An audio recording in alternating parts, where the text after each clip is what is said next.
Everyone did everything like the Michigan down here and complained about that big lake at the end of it. No, that didn't, it was the slowest drive. No, but it was the slowest drive. Oh, no, they're not.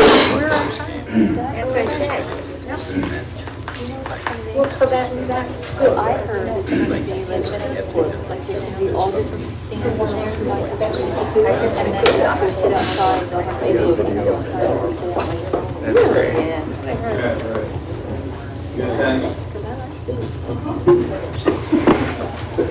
That's a matter of opinion, right? All right, good evening. This is a regular meeting of the Flagler Beach City Commission. Today is Thursday, July 8th, 2021. The time is 5:30.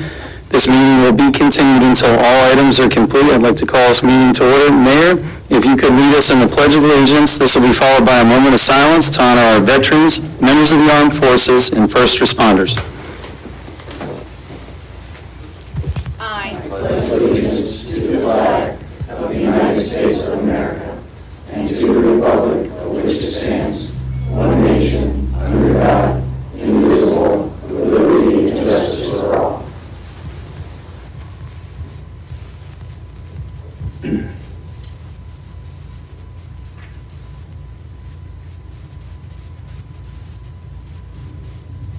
Thank you.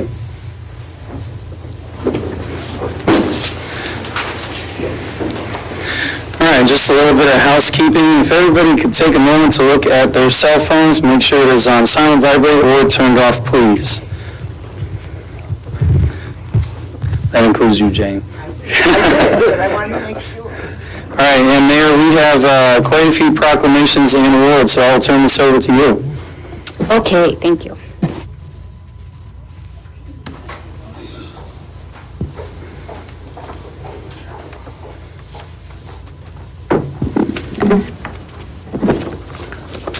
The first proclamation that we have is for Christmas Comes True for Nadine. Where is she? This is one of my favorite charities here in Flagler County, so this is an honor to be able to give this.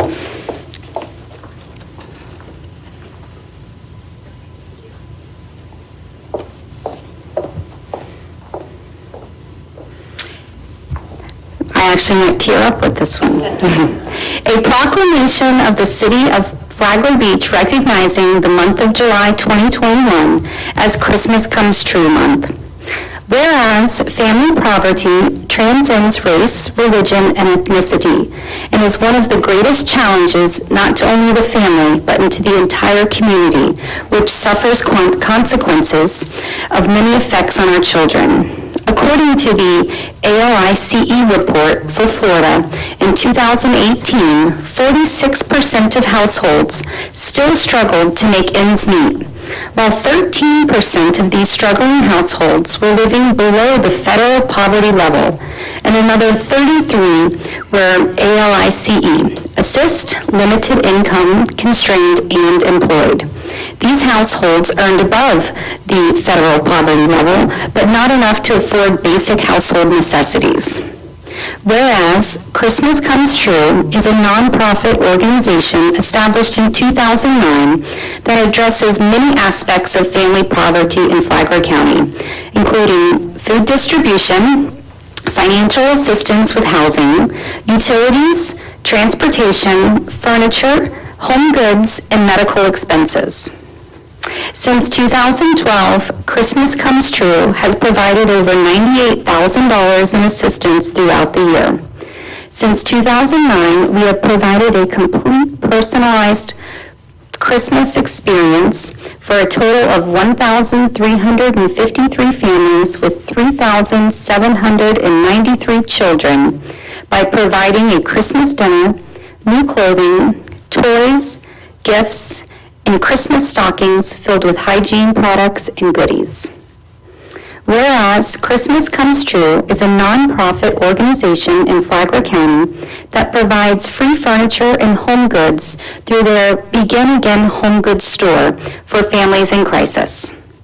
Whereas Christmas Comes True is expanding their mission and support by incorporating innovative community resources solutions, a community-based center creating the tools for makers, creators, innovators, and visionaries to bring their dreams to life.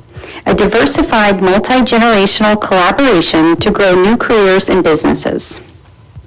Whereas the COVID-19 pandemic resulted in many more families suffering a devastating loss of income and hope, Christmas in July events were enable Christmas Comes True to provide additional assistance with food, rent, car payments, car registrations, car insurance, furniture, and home goods to those families in need.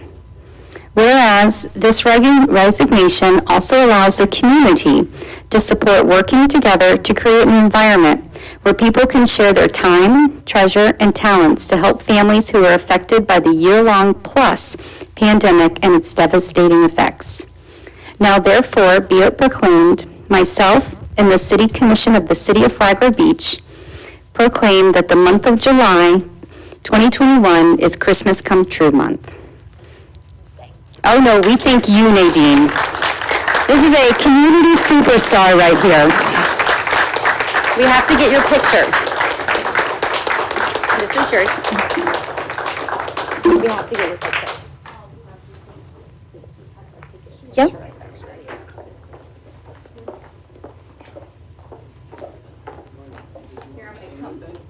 I just wanted to say thank you that I was this is a picture done. I didn't want to hold you all up.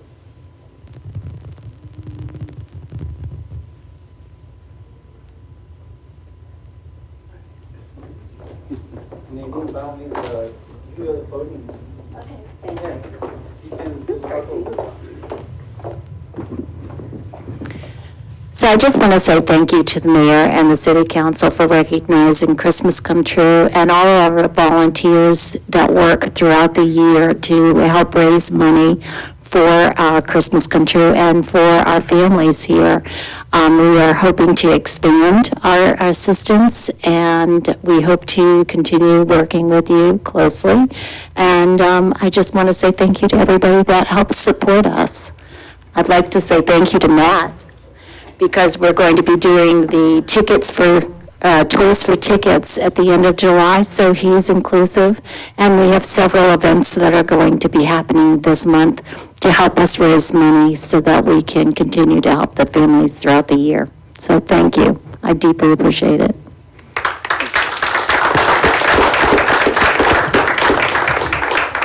And just for the general public, for those of you that are not familiar with Nadine and the Christmas Come True charity, it is not just a seasonal thing. Nadine never stops. Nadine has helped out this city during hurricanes. Just a few weeks ago, Nadine was texting me about folks in need of air conditioners, and it never stops. And she operates all year round helping families. And now, while Christmas is the pinnacle, she after that's done, she goes right back to work to helping families, and she is the most engaged charity I think I've ever seen in the county. She's just a machine, just keeps going. So thank you, Nadine. Mayor, we have some more. All right, we also want to recognize tonight two citizens. Madam Mayor, we have, all of our citizens are special, but we have a couple here tonight that stepped up big time. And they were just in a restaurant eating dinner and rose to the occasion. So with that, I'm going to say thank you to them and ask the chief to come forward and share a little background, and then you can honor them and recognize them with this, with the resolutions and proclamations you have. Thanks, Mr. Whitson. I appreciate it. So the incident was brought to my attention by one of our local media outlets who's here today. Thanks, Kurt. Kurt Keller from WNZF. So on June 2nd, two members of the staff at the Anchor were working, and a patron that was at the bar, just minding his own business, keeled over and was unresponsive. And in the first responder world, we always say, see something, say something. They didn't just see something or say something. They did something. So Stephanie and James, who will be recognized here in just a minute, performed CPR. They didn't know this man. They'd never met him before. They went to work to perform their duties at the anchor and wind up saving a human life. We get paid to do that. The anchor staff were trained. I've talked to Kevin over at the anchor. He can't make it tonight, but his wife Cheryl's here. So when we brought it to Mr. Whitson, we thought it would be a great idea for the commission to recognize citizens for not only seeing something and saying something, but for doing something and helping making our city just a little bit safer. So, Mayor, turn it over to you. Thank you. James, I'd like to present this to you, whose quick thinking, courage, and steadfastness motivated him to perform CPR on a customer at the Anchor Restaurant, and whom in performing these actions ultimately saved his life. Thank you.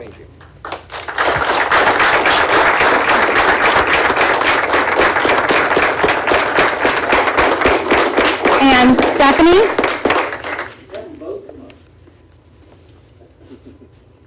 Whose quick thinking, courage, and steadfastness motivated her to perform CPR on a customer at the Anchor Restaurant, and whom in performing these actions ultimately saved his life. Thank you. We have both you guys come up.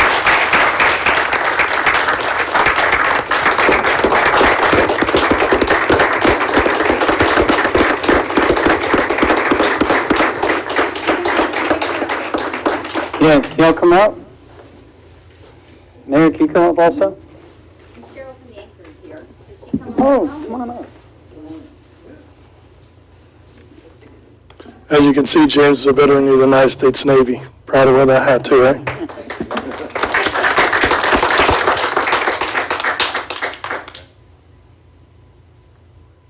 The neighbor I wave hi to every single day. All right, thanks, y'all. I appreciate it. Thank you.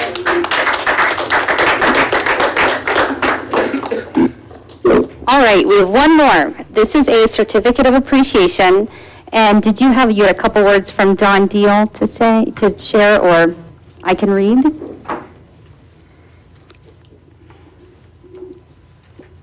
Mrs. Certificate Award goes to Roseanne Stalker for her recognition for the 22 years supporting the City of Flagler Beach by her contribution and commitment to volunteer on the Planning and Architectural Review Board. Thank you. And we're going to share a couple words that was written by Don Deal, but he's unable to be here tonight.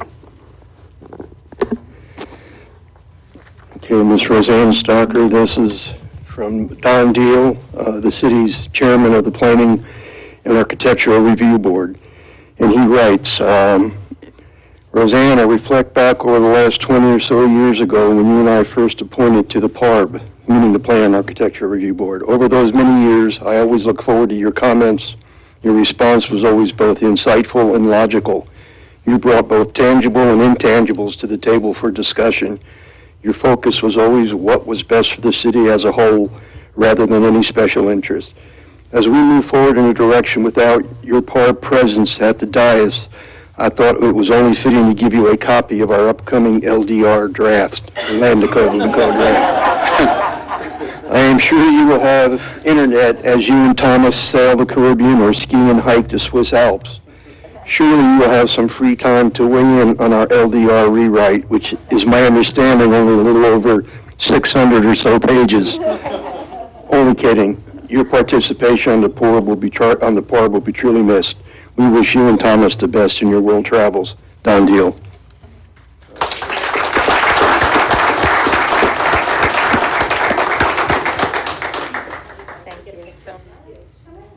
Roseanne, before you go, I have to get a little hug. Oh. Yeah, thank you.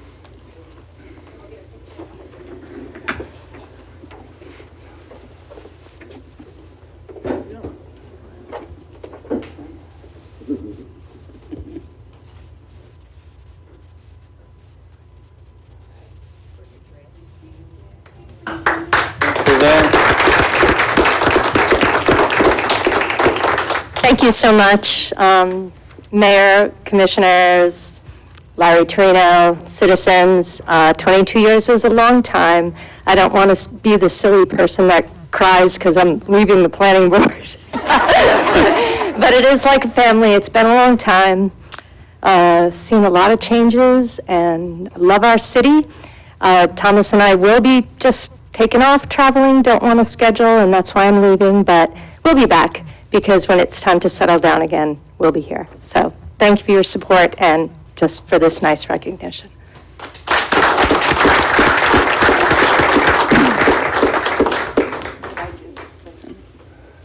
I'd like to echo what Don Thiel said. I attend most of the planning board meetings, and I always look forward to what Roseanne, how she reacted to these things, because it would help me put me in the right frame of mind. So thank you, Roseanne, and you and Tom have a wonderful time. Yeah, Roseanne always was one to do what we called doing her homework. Yeah. Roseanne was very thorough, and I'm sure you've probably already been through that 600-page binder. So thank you. All right, thank you, Mayor. Next thing, Al Adid, update regarding the Dunes Restoration Project. Al, I'm not going to lie, our last meeting, I was very distraught not having you here. Oh, we missed you. Yeah. Well, it's good to be here, and also to tell you that today, we had an easement signed in the South 2700 block, 2724. That was the former residence of Mr. McKibben, Charles McKibben, who sold his home to new citizens of Flagler Beach, David and Joanne Crandall. And they were really great to deal with, explain the project. They're not from here. From the Northern Virginia, Washington, D.C. area, and explaining the project to them, they understood it entirely. Coming from a community that doesn't live on a beach, that they don't reside on a beach, before this. So, but for them, they analyzed it. It was a no-brainer, and they signed. I can't remember if I told you this. Sometimes I give you a little color on some of these things.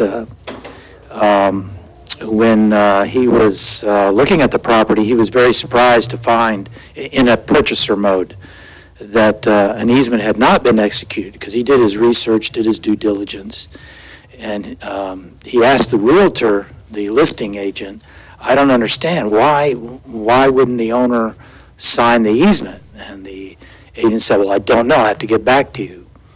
And so he communicated back, and Mr. McKibben was under, at least according to the realtor, under the impression that the dune easement was going to extend over onto his property where the house was located, and that a lawyer had told him, according to the agent, that this would allow the county, the Army Corps, and the city to place sand on his property as part of the dune restoration where he resides. And I know that all of you realize that's not the case.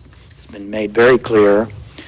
But, wanting to be thorough, I looked at the easement document. Maybe there was some sort of mistake made, and the legal description was very clear that the easement only applied to that land that was east of the State Road A1A right-of-way. So I'm not sure how that misunderstanding occurred, but anyway, fortunately, we have new owners that, understood the program and recognized its value to their very significant investment. I hope the others do as well. That leaves us with 3 owners that have not executed, and we're still working on those owners, one of whom actually I was just speaking to before I walked into chambers trying to resolve some issues. There's one owner that City Manager Mr. Whitson dealt with. He has a bit of a new issue which he raised, and we'll be addressing that.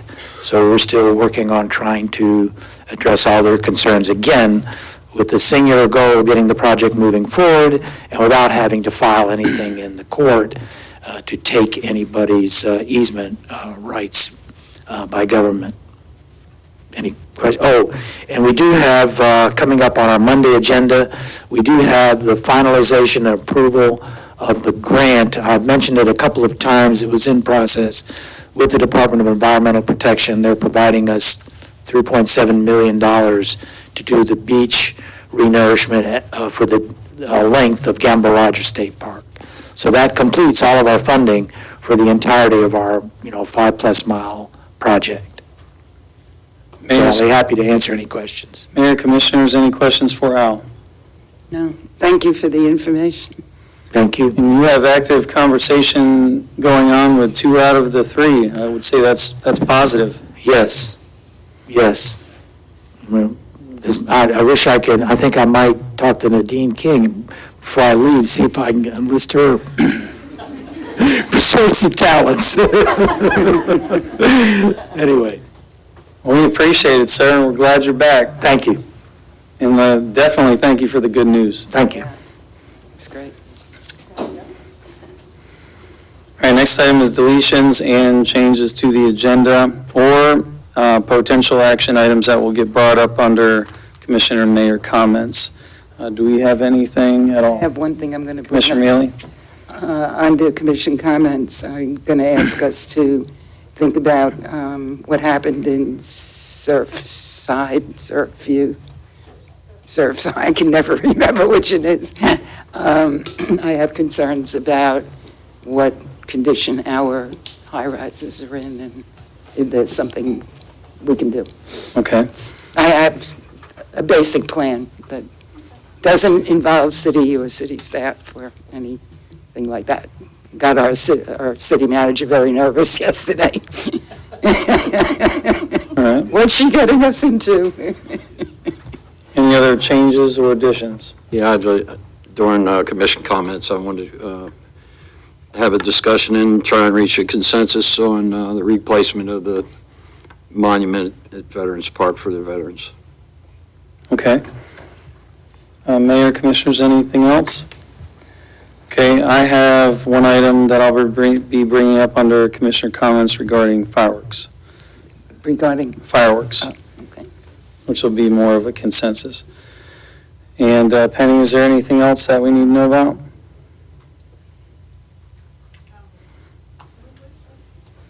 Okay.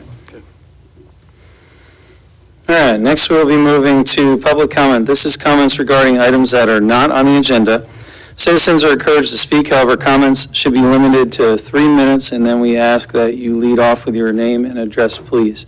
So anybody that has any comments regarding items that are not on the agenda? No one? Wow. This is any topic.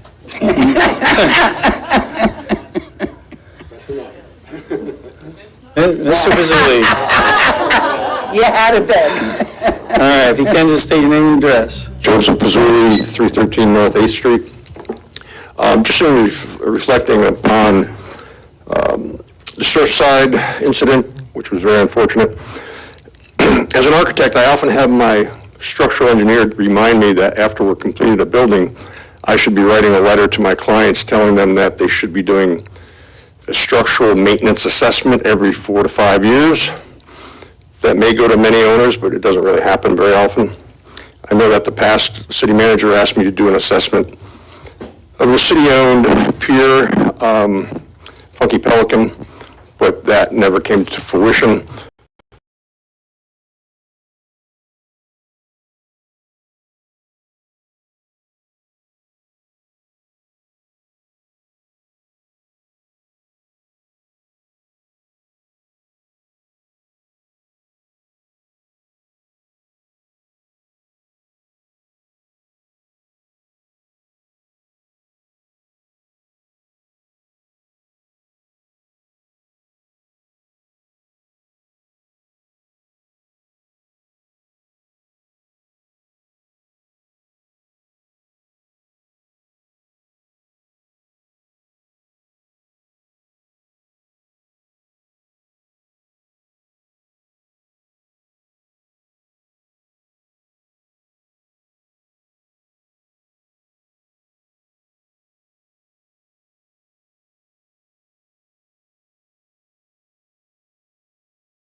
access.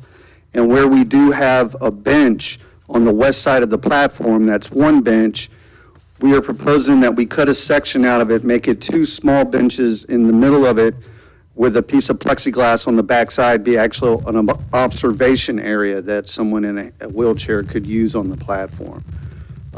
The one issue that we do have that may need to be looked at as a pilot type of trial and error with the proposal is a hard mat at the base of the ramp. Has been a request that that be placed in the sand. The problem that we run into that is the use of volunteers, the availability of volunteers. Are lifeguards going to be involved with that? And then the shifting sand, and as it always is changing on the beach, which we're well aware of. So what we're proposing, if we can get the volunteers in line, have point of contacts, at least right now, that be something that we address on weekends, maybe special events, but not a permanent fixture, because it's going to have to go down and up daily. So that's a little bit labor intensive. That's the project where we're at and what we've done to this point. Tom has got definitive numbers, and he was going to speak to that.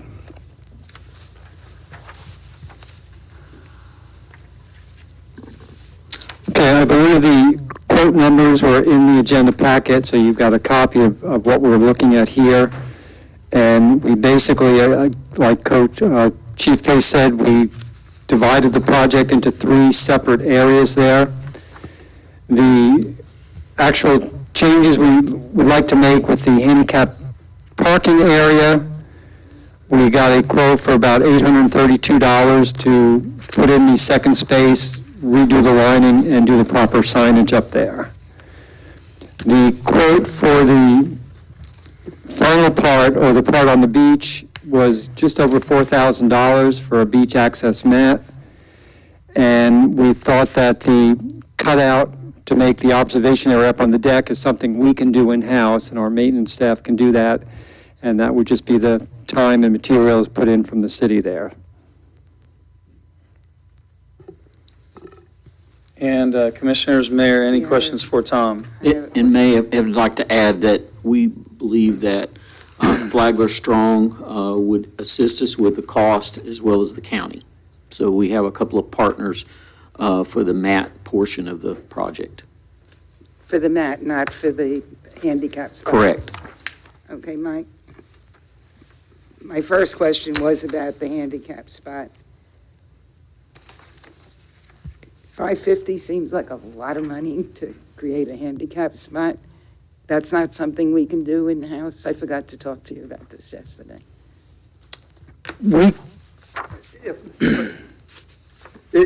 Commissioner Mealy, they're going to be boring through the concrete to put this additional signage. That does include the signs, that includes the paint. Well, it says a core drill is $100. That was separate. Well, you're talking about just for the painting in itself seems to be that. It says stripe 2 spaces with sign and post, $275 each.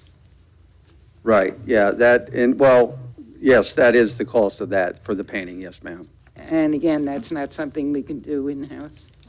I would prefer to contract that out. There are other aspects of the project I think we could handle, but that type of setting up of parking to the regulations of FDOT, I think would be better contracted out. Yeah, that's part of what he does. He makes sure that all the lines meet FDOT requirements and proper dimensions and spacing and where necessary. Okay. Commissioner Mealy, any other questions? Well, the mat just seems like too much work for people every day to have to fold it up, bring it in. If we create another parking space and we do make it obvious that we have those special wheelchairs, and people can get down the ramp, I honestly, I don't want to sound like I'm against handicapped people, but there's only so far that I think we need to go. So that probably isn't a popular position, but that's my position. Commissioner Phillips? Could you talk a little bit more about the mat? Would it have to go down in the morning and then pulled up at night? Right, and then again, there's still a lot of unanswered questions. These were just some of the proposals and the ideas that were put out. And with the mat, we just looked at the environment. It's such a tough environment. We can't build a permanent structure there, and you're basically wanting to put something on an ever-shifting sand dune. So it's always moving. So we looked at a few different vendors, and this mat comes into pieces, and it's assembled together. So you could actually make the mat in different configurations. And the advantage to doing that is you can lay it down if you don't have a whole lot of beach area at one particular time. You could lay it going northward and not eastward down towards the beach and make it a long and thin ramp rather than a short and wide ramp. So we have a little bit more flexibility putting it down. It comes up in, I believe, 4x8 pieces, and the vendor said 2 people can pull it up. They're interlocking pieces and stack it up when it's not in use. But again, it's going to take some personnel power to take it up and put it down when necessary. And if I may add, this really only comes into play when a person doesn't want to use one of our chairs. It would be a situation where they're trying to stay in their own wheelchair. Ours have the balloon tires and, don't even need the mat. But the issue became, hey, I'd like to stay in my own chair and not change to a new chair. And I could see certain circumstances where that would be appropriate. So that's why we thought a trial, a pilot, see how it worked would be appropriate, and then we could report back. Commissioner Bryan? Yeah, I just you asked one of the questions. Excuse my voice, and that's why I'm covered up here, because I got some kind of voice thing going on. Anyway, you answered one question regarding the size. How much does the mat weigh, or the sections themselves, the sectional pieces? The sections were fairly light, because I don't know the exact weight, but he did bring in some samples and we lifted them up. So one person could do it. It's easier because of the bulk size of it for one person to grab each end and 2 people just lift it up. Okay. But he was talking, I think, about 32 sections altogether. Okay. So he said if we're taking the entire ramp up, it's 32 times picking it up, moving it to a place and stacking it or putting it back down is what it would entail. And the other question is, when you said place, where would we actually store these?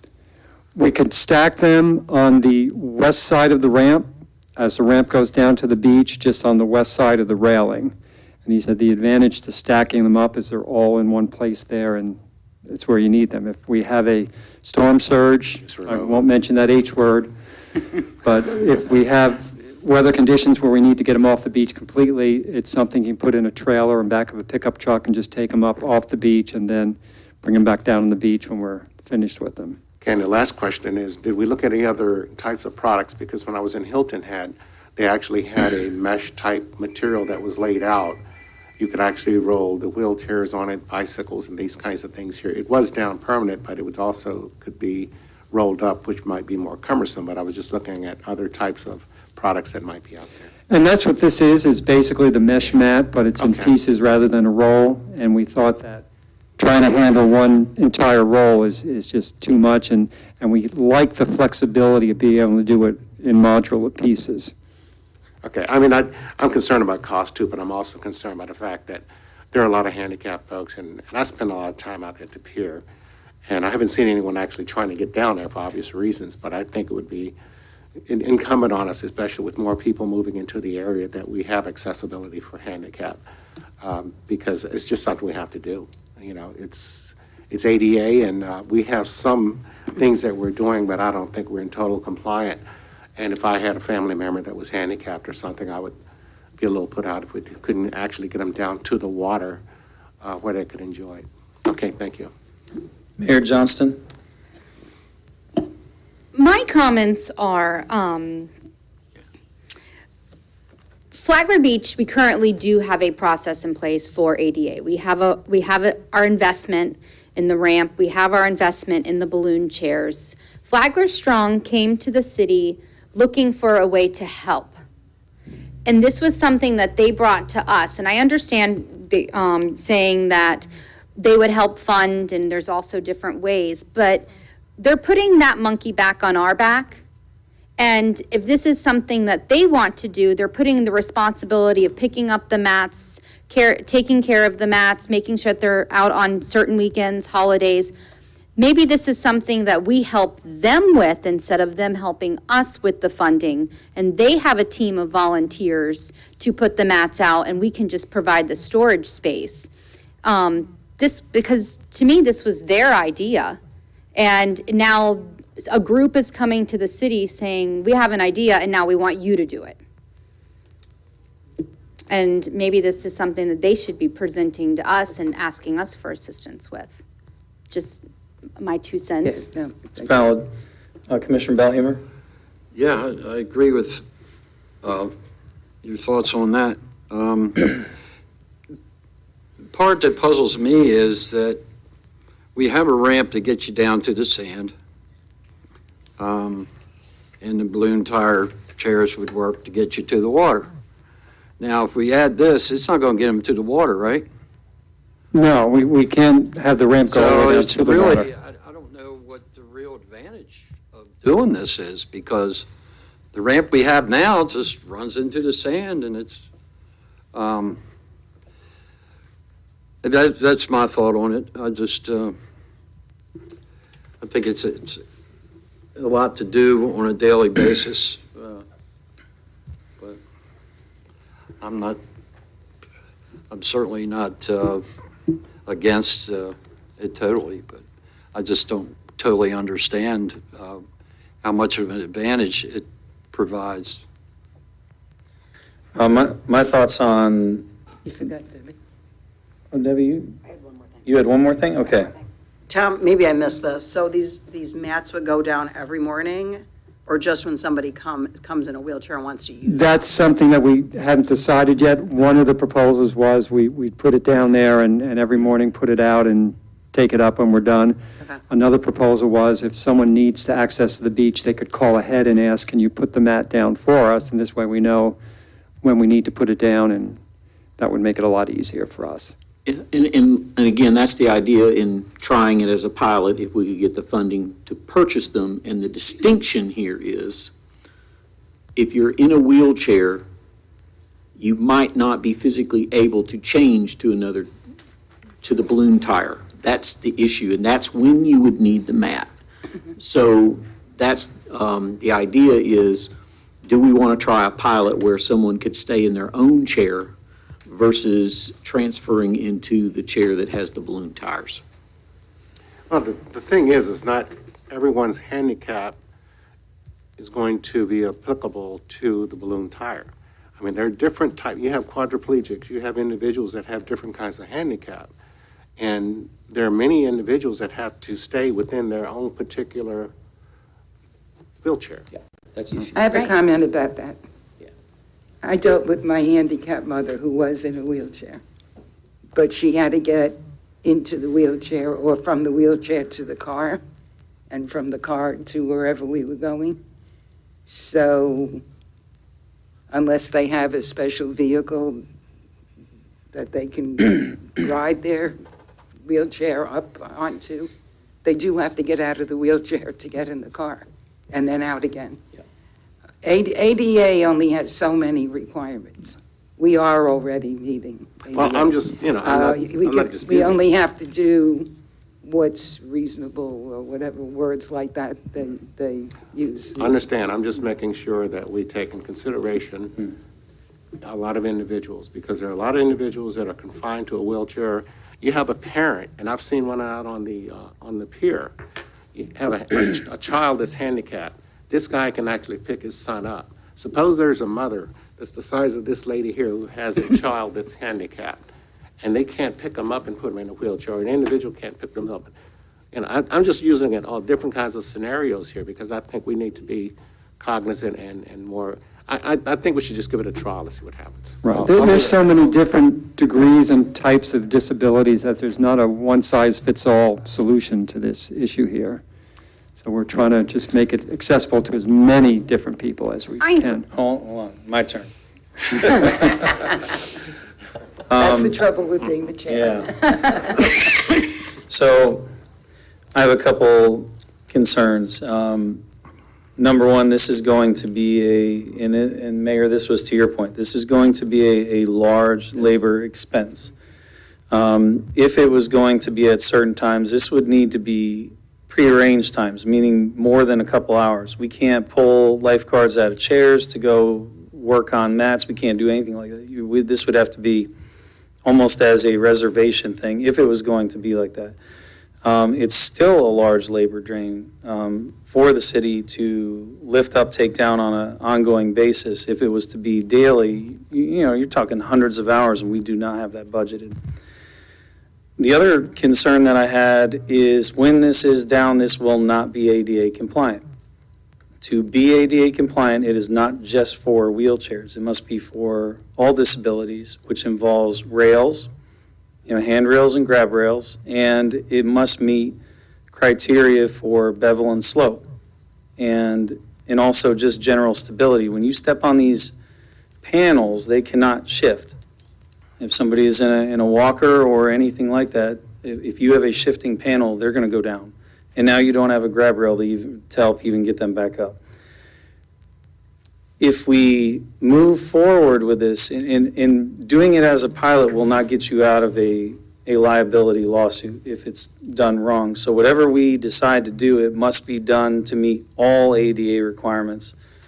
And I don't see how you can have anything that meets ADA without grab rails. It's just, it's not possible. I'm worried that we're getting tunnel vision with wheelchairs, but we're leaving out other disabilities. You even have vision disabilities, you have the full spectrum, and it must meet all of them. We can't just do for one, we have to do for all. And so whatever we move forward with, it just needs to be nothing that will put us at risk. We will have to have, if we need to sub it out, I don't know if Drew can even advise us on that, we would have to have a disability, legal folks come out and make sure that this is going to be compliant. I don't know how you're going to get it down the beach and have it meet the slope requirements without zigzagging, which involves grading sand, compaction, and all that. All right, now y'all can... I agree. I think it's something that legal staff needs to look at, but it's something called reasonable accommodations. And I think that's what we'd have to look at, is are we making reasonable accommodations for the individuals and not necessarily trying to comply with ADA? And that's the only thing I'm talking about, is reasonable accommodations. As long as that doesn't get us a lawsuit. Right, exactly. Mayor? All right, I have 3 things to add with this as this conversation rolls on. We keep saying the word pilot. Is this a pilot program with a $4,000 price tag tied to it? When we are piloting it out, are we going ahead and we're purchasing it and then we're going to try it without a return? I had the same question. No, we're not going to implement until we get the donation. So basically, we would, get the donation in place, everything secured, the items purchased with the contributions from our partners, and then we would start. Can we return it if we don't like it? Because, that to me, it's not a pilot, it's a commitment at that point, at purchase. That was one thing. The second was, we have high tides. So we're not only going to have a crew in the morning and a crew in the afternoon, we're going to have a crew every 6 hours having to evaluate this. And then my number 3 was, have we decided that this is the best option? It might be the best option for our sand, but is it the best option for those that are disabled that are using the product? Have we, I'm sure you did your research, your Flagler Strong's also done their research, but I'm not in a wheelchair. I can't give an appropriate opinion on something, maybe speaking with someone that actually is. It's a city that's using it. Let me ask the staff to respond to that, because they did go through a process. Maybe you need to describe the process y'all went through. Right. As far as the tides, we know pretty much when the high tides are, how high they're coming up. That's all calculated ahead of time, and weather conditions will make it fluctuate more, but we know when those high tides and those extreme tides are coming. When we looked at the area, that's one reason, again, we went to the modular construction, is we said, if you know that the high tide line is coming up to this area, We're not going to make a ramp that goes down towards the water, and I don't even call it a ramp, a platform, but it's going to be a long, narrow platform that just extends directly out northward from the bottom of the ramp. And it's just a different shape, and they said that's the advantage to be able to doing that, and it's something we could keep down overnight. It doesn't have to come up every day. Just those times we know we're going to get the extreme tides or weather conditions where it warrants picking it up, we can take it up. And I think as far as the responsibility of taking up and putting it down, and this would be a legal question, is if we own the structure, we're probably responsible for whatever goes down and comes up in front of the structure. So I think the responsibility would probably be on the city for that. And where you had the potential storage location, during real high tides, that'll be underwater. If we had a tide that high, we'd worry about losing the ramp itself because it would come over the complete bottom of the ramp.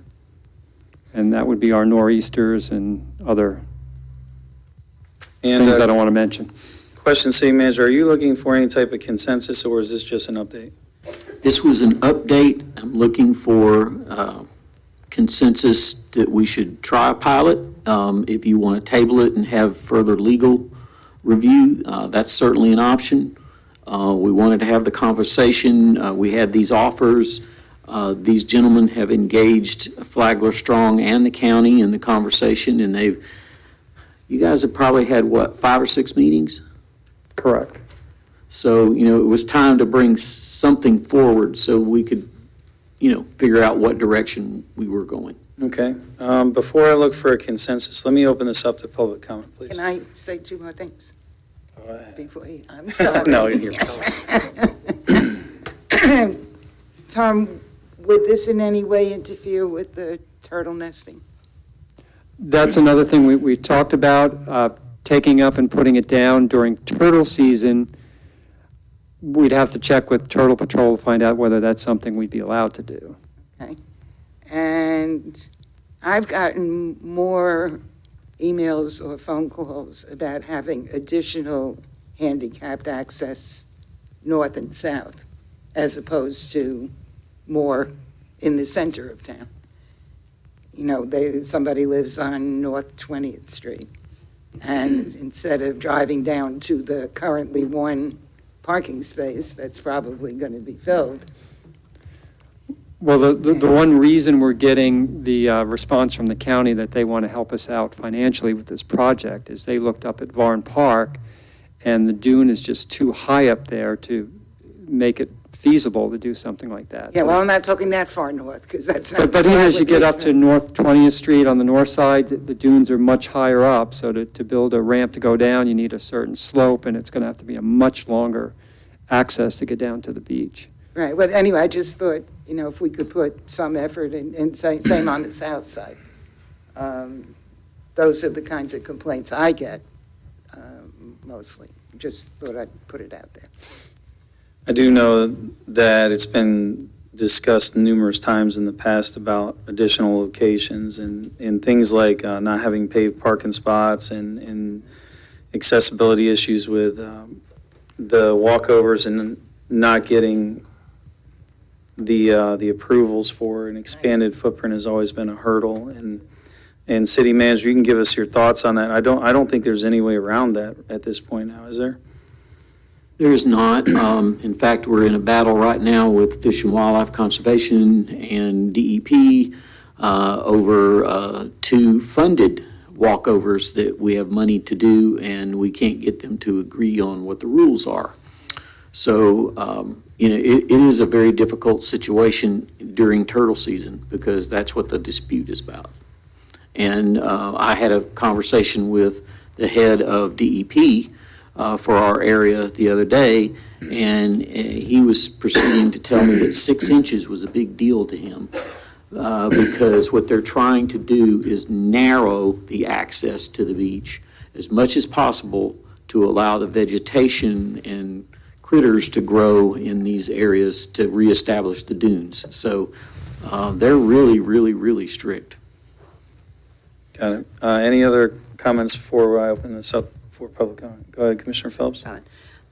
Tom, I know Flagler Strong and the county are looking to fund this project. Do you know whether they will fully fund the project, or do you think they will be looking for additional monies from us as a city, or you don't? They are confident that they can fully fund the project. In fact, each entity themselves are confident they can fully fund the project. Thank you. All right, let's open this up for public comment.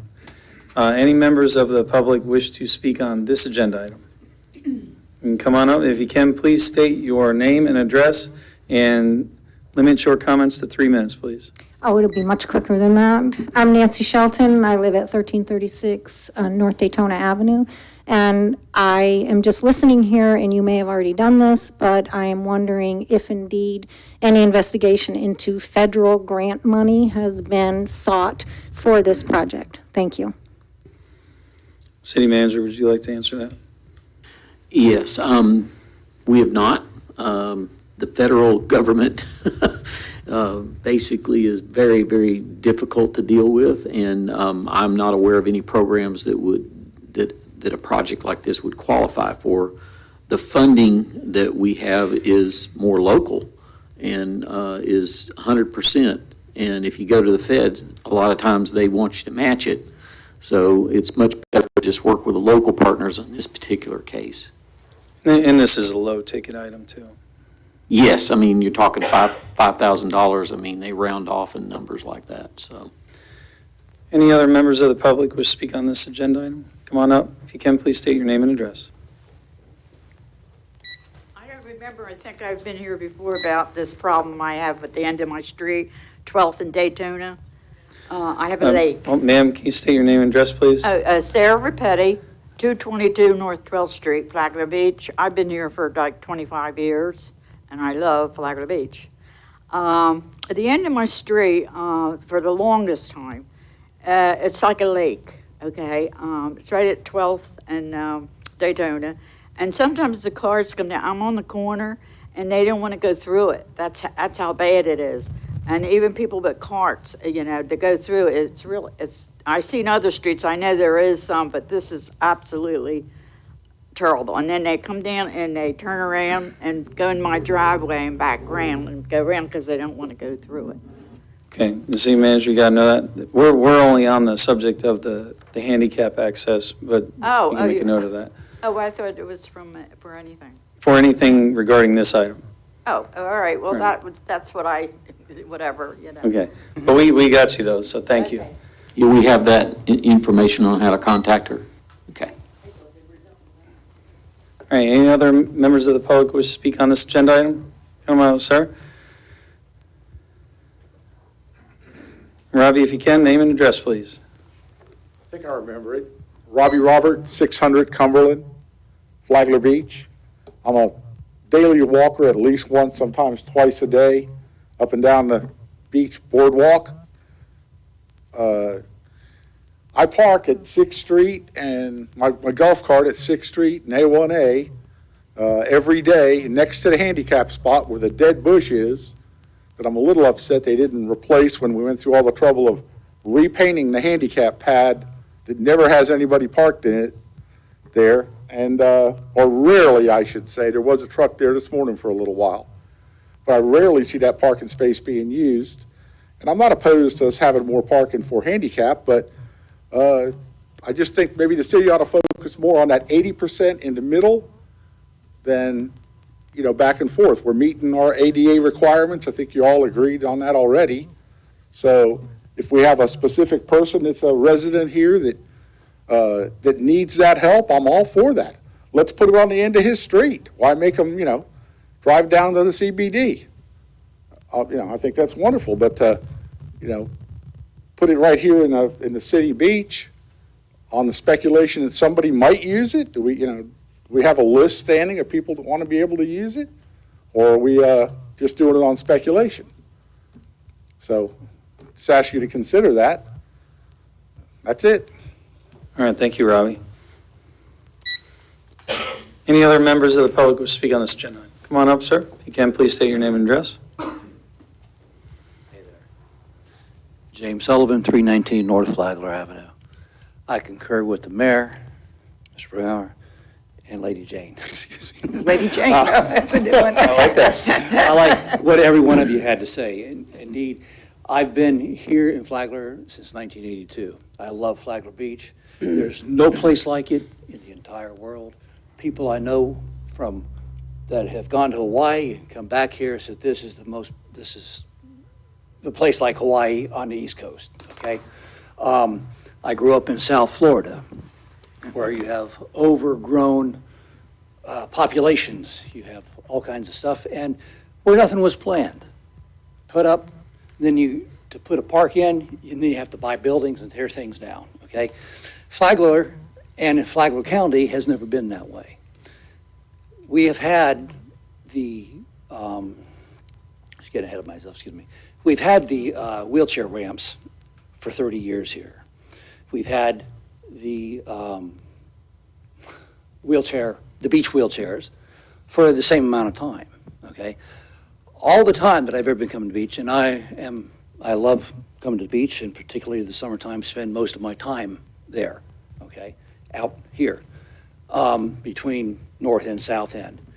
I've rarely ever seen anybody use, I think maybe 1 or 2 times at the most, use our wheelchair ramps. I just want to state that I believe Flagler Beach has done its fair share and due responsibility in this manner without having to go further beyond that. We can't accommodate every person. Indeed, we'd like to be able to do that. I think that we've done what we can do, okay? That's just my opinion. Okay, thank you, James. Any other members of the public wish to speak on this agenda? Mr. Pizzoli, if you can, please state your name and address. Joseph Pizzoli, 313 North 8th Street. You had mentioned 4x8 panels, 32 of them. 32, 8 times 32 is 256 feet. That's a pretty long distance. If you go in the other direction, 4 times 32 is 128 or something. It's like 40 yards. That's a lot of panels. I don't know why you need so many. Maybe if you cut it in half or a third, it would take 1/3 the effort to put them down. You put them along parallel to your ramp, and they can get down, excuse me, in their own wheelchair, sit on the beach in their own wheelchair in front of the ramp, and we provide the service we need. Why do we need 32 of them? All right, thank you, Joseph. Any other members of the public wish to speak on this? Seeing none, close public comment. All right, commissioners and mayors, we need to give staff direction and have a consensus. Any other suggestions before we look for suggestions? Yeah, to Mr. Pizzoli's point, they're 4 feet wide and 6 feet long, according to what I'm looking at here. And that's 108 feet. Yeah, I was wrong on that, and he's got quantity, he's got 18 listed here, so. I know we talked about different numbers. That puzzled me too, is but on the why we quote, he's needed got 100 18. feet of mat.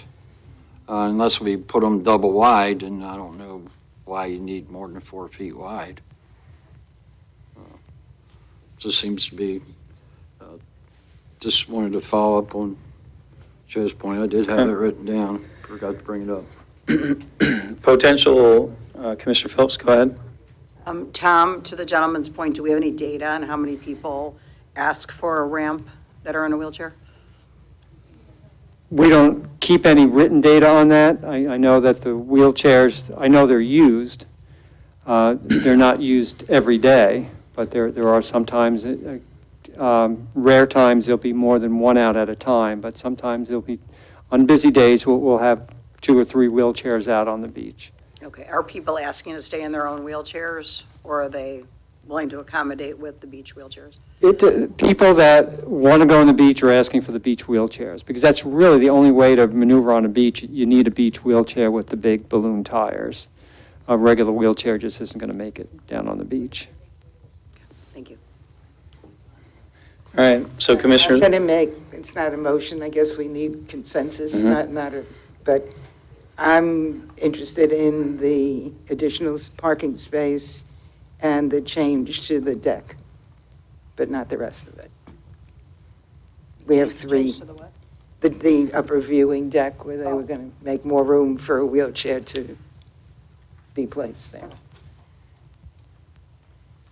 Thoughts on that? Was that a motion?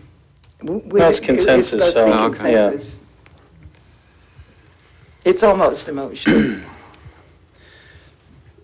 I have to. Commissioner Bryan. In light of what we've been discussing and talking about the legal aspects of it, I'd like to table it and have our staff come back with some more legal guidance. So we essentially could combine those. We could move forward with the parking spaces, the signage, and that, and then as far as the ramp goes, we could, which is probably needed, do more homework on that. How do y'all feel about that? Okay. Sounds like a plan to me. So we have a consensus, city manager, on, we're going to move forward with the handicap spaces labeling, the concrete access, basically everything except the ramp, and the ramp, we still need to get more answers on. The mat. Correct. Right. Sorry, did I say ramp? Okay. All right. And we are good on that. Thank you, Tom Gill and Chief Pace. Thank you. All right, next item. We have a request to require wind-activated chimes or devices to be attached to a dwelling. This is Mike Pugliese.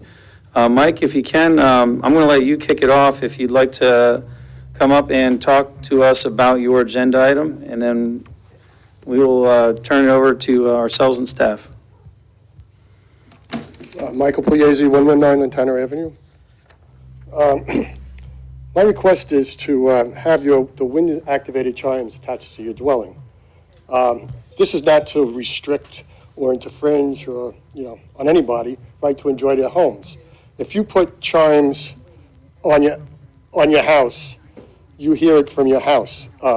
So it's attached to your dwelling, you get the full effect. When you put a chime on the outer rim of your property, now it could be a nuisance, because now the sound is louder.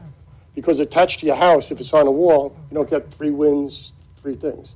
And you want the chimes, so you hear them.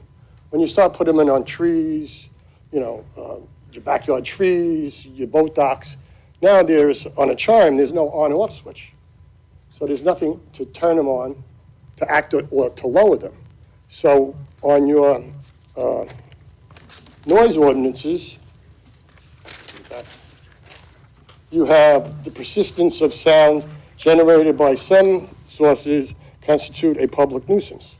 So if you have a chime outside at the end of your property, it's a nuisance, because now everybody hears it.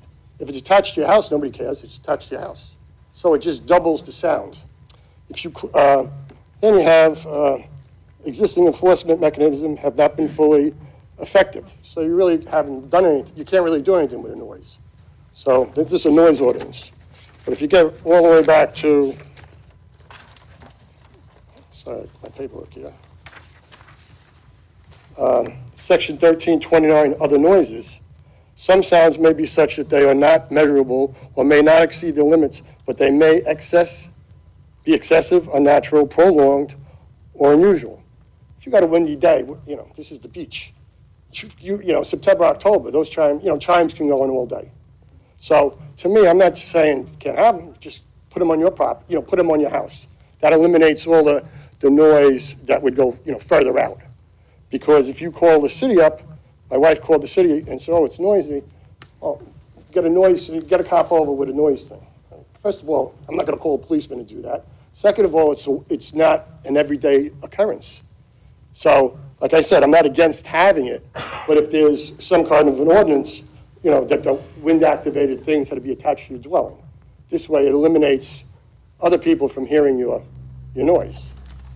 Because if you have something on a tree, you hear sound all around. Once it's on your house, it's just, it's back to bit. So that's, like I said, I'm not against anything. I just feel that, you shouldn't be able to just put them on the end of your property, and now you're hearing the chimes instead of where you're sitting, you're hearing them from back there. If they're behind you when you're sitting, you're getting the beauty of what you want. But I don't think like your ordinance says, some noises can't be measured, and they're nuisances. So it doesn't, my sound you love, a chime or a bell, may be good. I'm a retired fireman. Chimes and bells are for dead people. So it's not so everybody has their own opinion. But like I said, I'm not against it. I just feel that being attached to your dwelling, then you're enjoying what you like. Putting it at, in front of your house on a tree, backyard, on a back branch somewhere. Now it's not really it's for you and other people. Okay. And if I sent everybody some paperwork, I showed everybody, where there is nothing for a noise like that. If there's a question, you can. Yeah, okay, Mike. If you can, don't go too far. You can have a seat, but we might need to call you back up. City Manager, I'm going to turn this over to you and our Drew, too, to talk about this. Well, I've given this some thought, and I've talked to the staff about it. While all due respect to citizens, I love for them to come forward with ideas, but this is just would be untenable. There would be no way we could enforce something like this. It would be a nightmare to regulate and deal with, and it's basically unenforceable in my opinion, and as your manager, I would advise against it.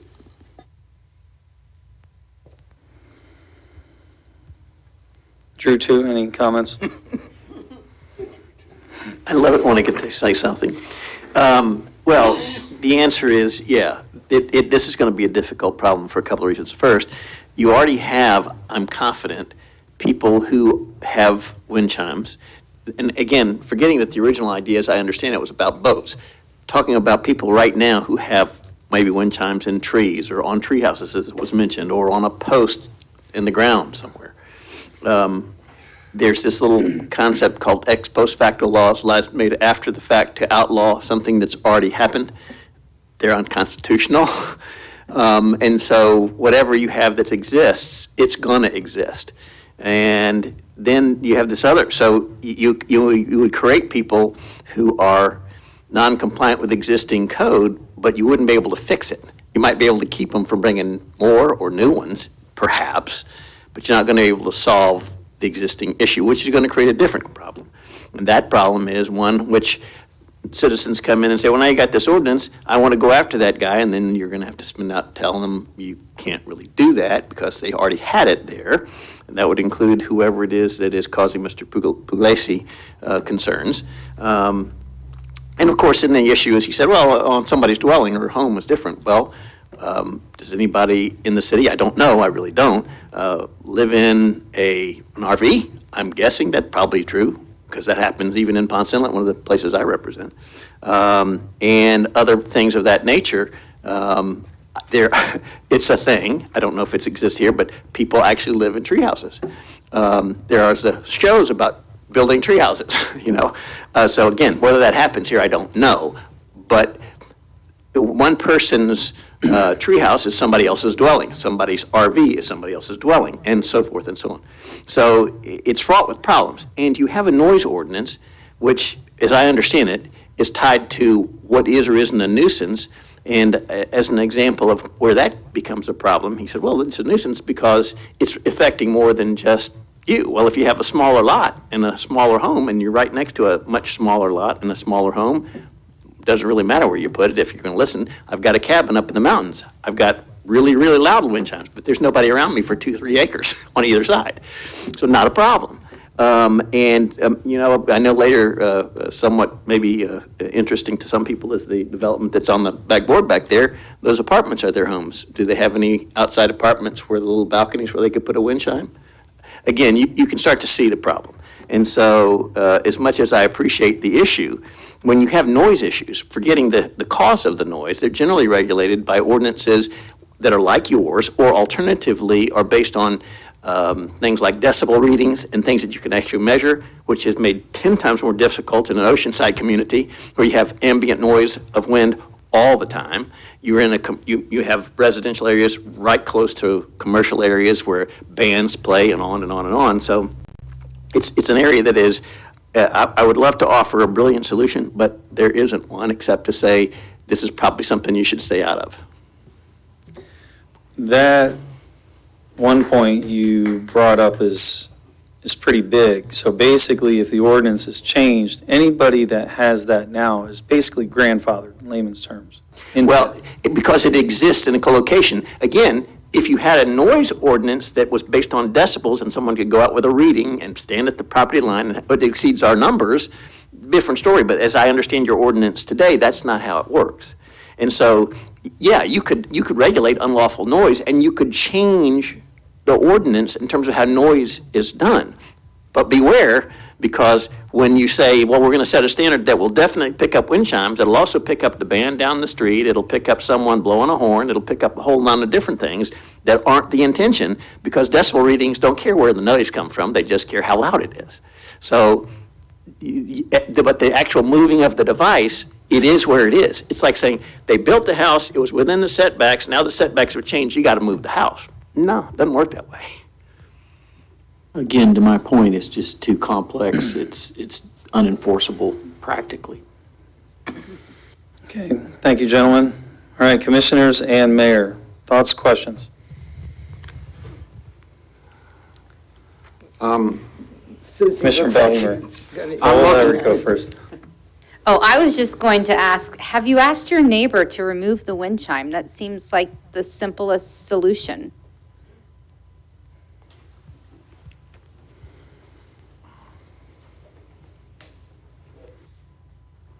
Sometimes simple solutions aren't simple solutions.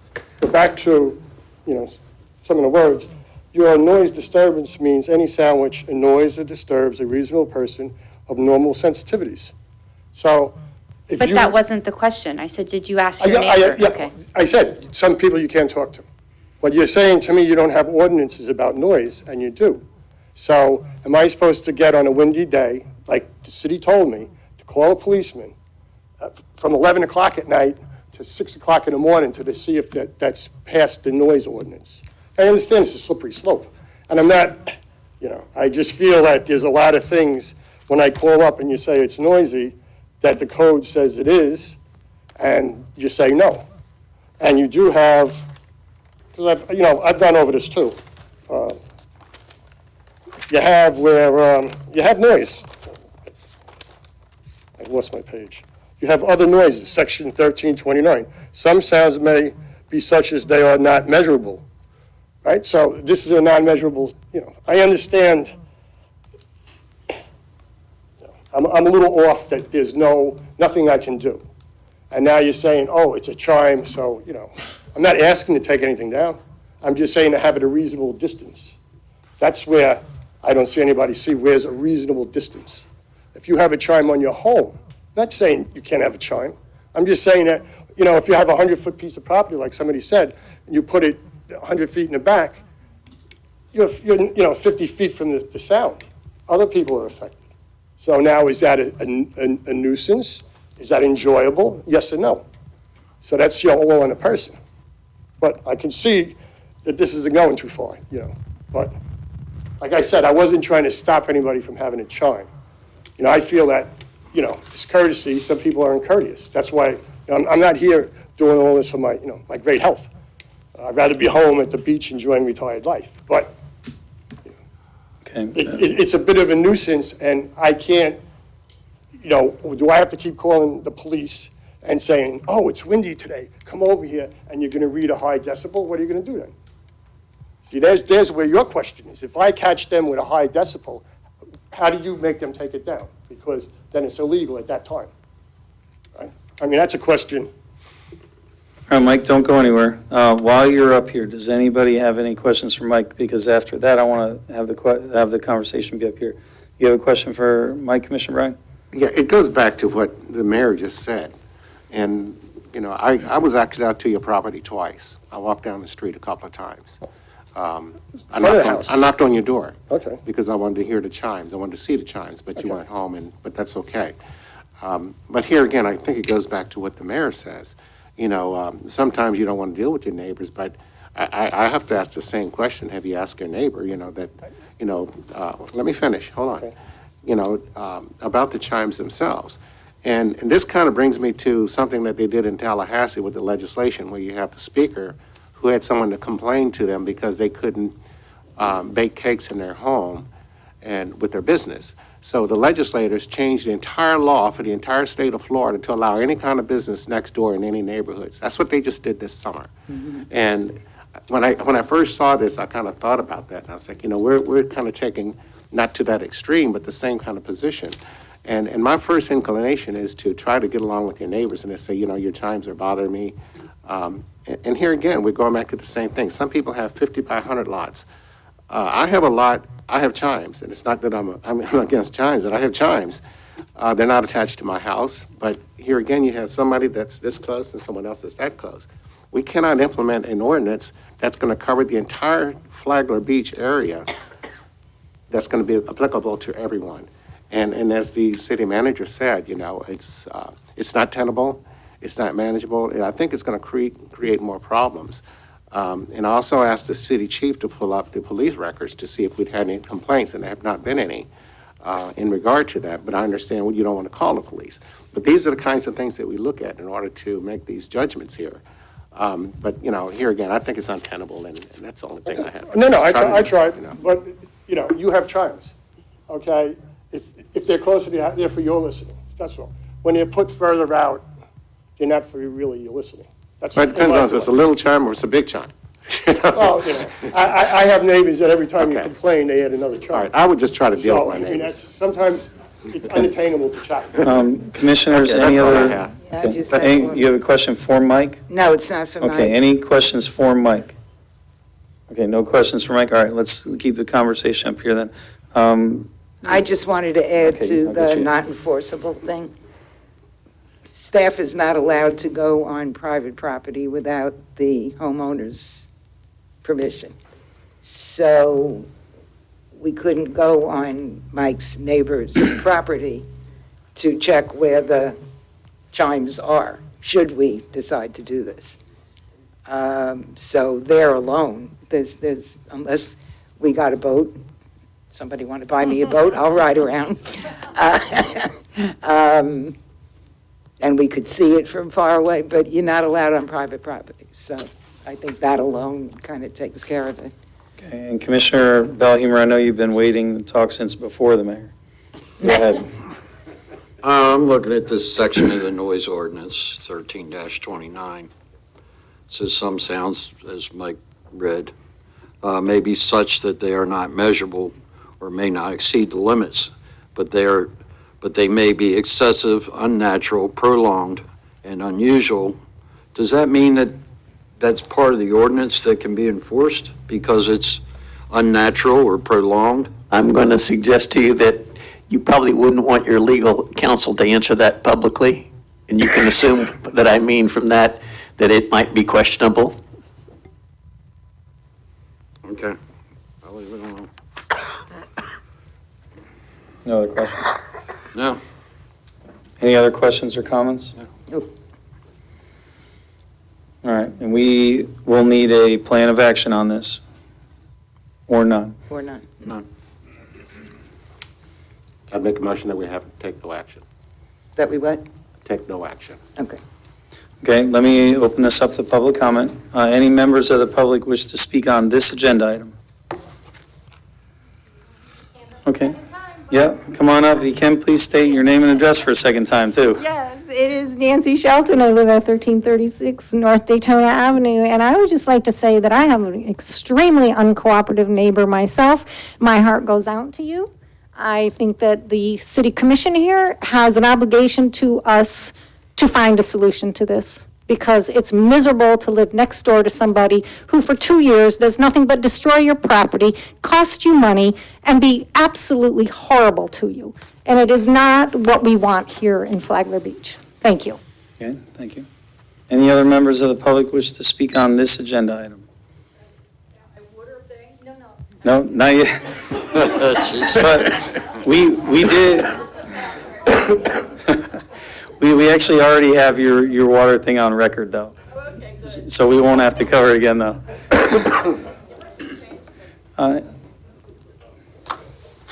Michael, come on up. Oh, man.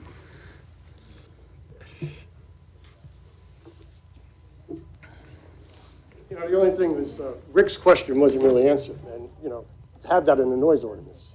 So now am I supposed to complain that it's, on a windy day, call the city up, have the inspector come? My question really wasn't answered, and Rick just said it. You didn't answer the question. Roy didn't answer the question. You're just saying, oh, it's a can of worms, but you're not saying how I can answer, because I can. It is a nuisance. If you believe it's a nuisance, you can call after, is it 10 or 11? The rate of the decibel drops at 10 or 11. It's always an exceedable level where someone can be cited. It just drops at those hours to a lower level. All right, so you just have to call and complain, and then we will make a reading and make a decision. Oh, thank you. But I mean, that's, you want me to call the police up at night and have them, okay. Yes, sir. Okay, so we have a question, we have an answer. Okay, and any other members of the public wish to speak on this agenda item? All right, we'll close that. And so we have discussion up here, and it was left as this will be a non-action item. Do we have a consensus? Do you have a motion without Second. Second. Is this something, Penny, you want a vote on, or you just want consensus? He made a motion. All right, so we have a motion and a second, so we will do a vote. And just for clarification, the motion was for non-action. So all in favor, please say aye. Aye. Any opposed? All right, motion passes unanimously. Okay. Next item is Penny. We have application to fill vacancy for investment broker / counselor on the investment committee. So, yes, you have, Mr. Bernie has applied to fill the, get my paperwork right, I'm sorry. You look much better, JB. To fill the vacancy for the investment broker counselor. You also have another item on tonight's agenda to fill a vacancy on the PAR board. And I noticed one of the applicants who withdrew his application for that was an attorney. We've had a vacancy for the attorney on the investment committee since creation of it. So I contacted Mr. Boyd and asked him if he would be interested in serving in that position, and he was. But he is not able to attend tonight to speak to it, but he is the only applicant for that position. And Mr. Bernie is the only applicant for the investment broker counselor. So those are two different positions? Two separate positions on the same committee. Okay. And then we have one applicant for each. Okay, Mr. Bernie, if you can, just tell us a little bit about yourself and why you are seeking this position. My name is John Burney. I have an office at 104 South 4th Street, right here in Flagler Beach. And I've had my own company start there in 2010. I was there a couple of years before that. I started about 2008 when I kind of migrated from St. Augustine. But I've always lived here in Flagler County since about 1997. I had looked at this position actually a long time ago, and I knew it was defunct, and I just could tell that by the website, nobody was really, it wasn't a big thing. But then I got contacted by Kathleen, and I spoke to Commissioner Phillips, and I've been always involved with the chamber and different things, but I do have a little bit of free time to do more. These are quarterly meetings. I've been a financial advisor for 36 years, 36 and a half years, actually. My practice is J. Burney Financial.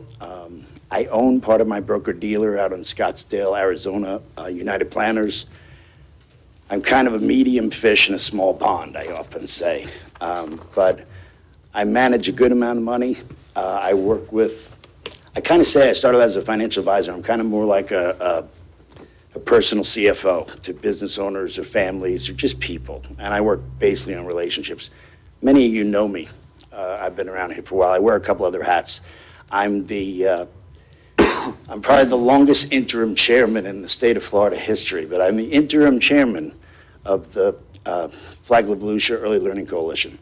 So I was the gubernatorial appointment to the Early Learning Coalition when it was St. John's Putnam, when my office was up there by Governor Christ. So that's how far it goes back. But I have a passion for 0 to 5-year-olds. Jane works with me with the Dolly Parton Imagination Library here locally, which is near and dear to my heart. And I have a music radio show. I've done a music radio show for over 20 years now in St. Augustine on Saturday mornings. So I often tell people, if it's not about music, 0 to 5-year-olds, or money, I'm out. But I'm a good sounding board for issues on money. And it's difficult today. Commissioner Phillips had said the conservative nature of the city, the community chest. And it's hard in that environment right now. It's hard to play the conservative type. I mean, it's hard to find opportunity. And so many clients are no different than the city. You remember a 5% money market, and you didn't have to talk to anybody.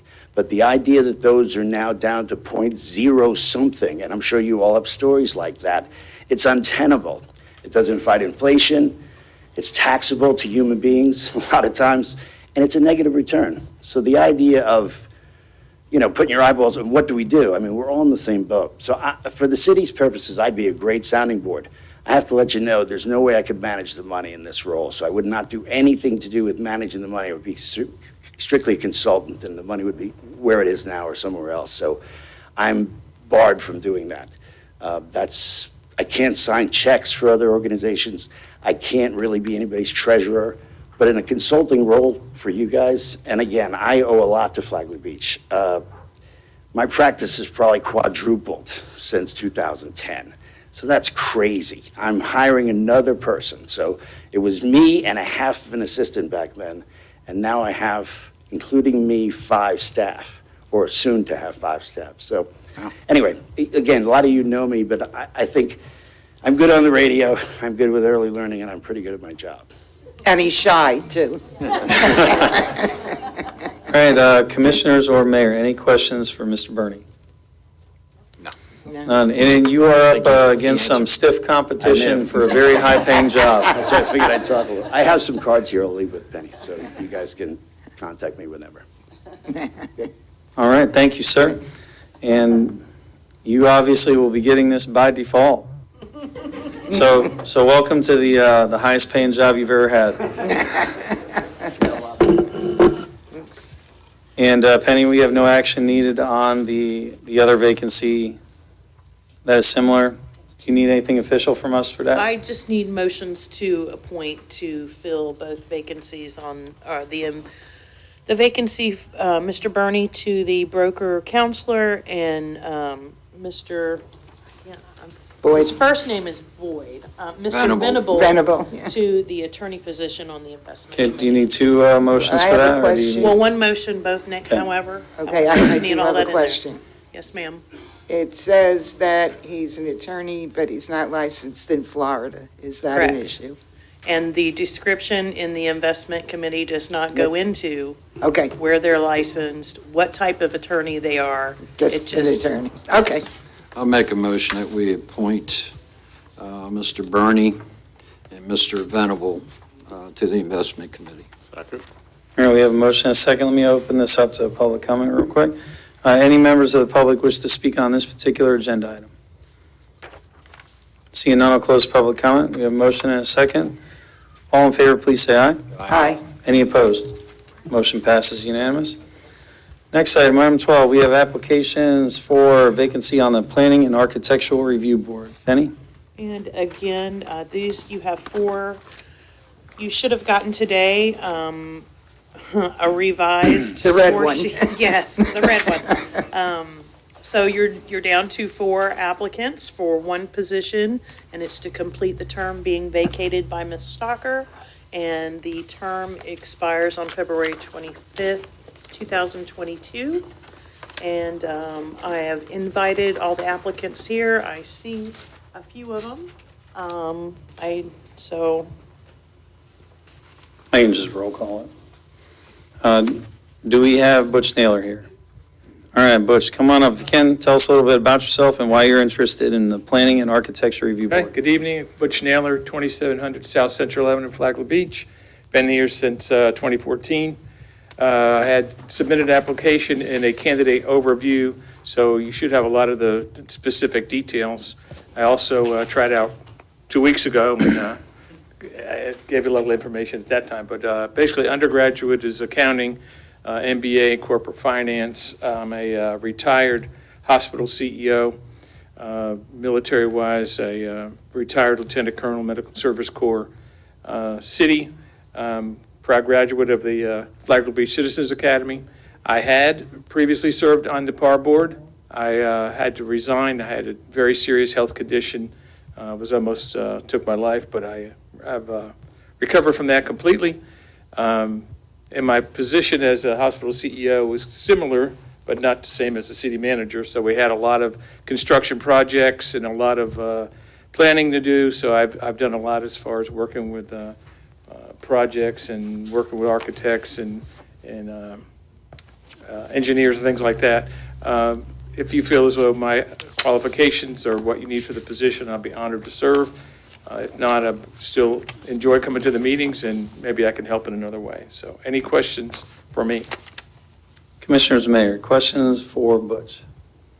No, he's been here a number of times and explained himself several of those. So. All right, thank you. Telling the same Butch, story. question for you. How Yes, sir. long did you serve on the PAR board I previously? served about 10 months. Okay.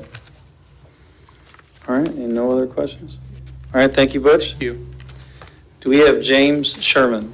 No, he wrote that he wouldn't be there. You can't make it, okay. Elizabeth Wallace. All right, how you doing, Elizabeth? If you can, tell us a little bit about yourself and why you are interested in the Planning and Architecture Review Board. Yes, I can. Hi, you guys. Biz Wallace, and I'm a new resident. I want to get involved with my community. My husband over here, isn't he cute? We just moved here. I got to do something. I got to do something to make you remember I'll help me. you out. He's cute. Thank you. That's my guy. Lost another point. I don't think so. I'm not trying to overstep you whatsoever. A little bit about me. My background, I have a business degree from DePaul University. I have 2 minors, one in marketing and sales, and the other one is in interior design. I also have a degree in electronic engineering technology, can never say it. I do have previous experience serving on boards. I currently sit on one right now, which is an HOA. It is for a parking garage, and we've had to deal with a lot of city infrastructure with that, so that's kind of relates here. Also sat on the executive board for IFMA Chicago, which is an International Facilities Management Association, and I worked my way up on that one. Currently, I'm self-employed as a real estate investor and run 2 businesses successfully. I want to participate. I want to get more experience here in Flagler Beach. I love this place. I want to help plan city infrastructure and really get deep down in the nitty-gritty and make it all worthwhile and pretty and all that kind of good stuff. 2 things about me which will not to take away from you at all. I smile a lot and I really listen.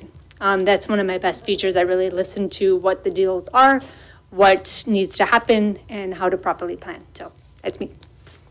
All right, don't go anywhere yet. Commissioners and Mayor, any questions for Elizabeth? None. My question I had was, you are involved in a HOA. Which HOA is it? So I sit on the executive board for the, can never remember all of the things on it, Field Harbor Parking Garage Association. So this is a parking garage in Chicago. I purchased a parking space there, and then they found out that I was an owner, and they just said, oh, just sit on the board. I'm like, okay. So they And have now I am. homeowner associations for parking lots. I know, right? Wow. Because of where it's located in Chicago, it's in a very highly developed area where there's condos, there's parking spaces, there's commercial space, along with riverfront. There's a whole lot of complexity that goes with it. They decided to put the condos separate from the parking garage. Wow. Yeah. So they all have their own deeded space. Cliff, you've heard of that before? Actually, they condominiumize them. So they're run very much like your basic condominium associations here because parking is such a hot commodity. Wow. Because I come from New York, and I know the last time I parked in the spot, I was like, no, I'm not buying it. I'm just, because the rates were so high. But I was kidding. I didn't. Learn something new every day. Yeah, and I'm learning more along with it too, because this is the second piece of property that I've had that was deconverted. So it was separately deeded. Now another entity is coming in and purchasing all of this parking spaces, and they're going to do another renovation with it. So it's a lot to learn. So hopefully that helps me with you guys Do the as well. same with marinas. Well, marinas, I know. Yeah, yeah. Commissioner Bellhumor, question. Yeah, have you had the opportunity to sit in on any par board meetings? I was not aware that that was an option, and I would love to do that if that's a possibility. Well, Second Tuesday of every month. Yeah, it's in public meetings. Oh, is it? Okay, great. I didn't know that. I'm there from now on. Any other questions for Biz, right? Yes, thank Okay. you. All right. Biz, appreciate it, and you can have a seat. And then we have Brenda. Is Brenda here tonight? There you are. Come on, Brenda, if you can tell us a little bit about yourself and why you are interested in Planning and Architecture Review Board. Well, first I'd like to say I'm not a stranger to most people in this room. And I live on South Central Avenue.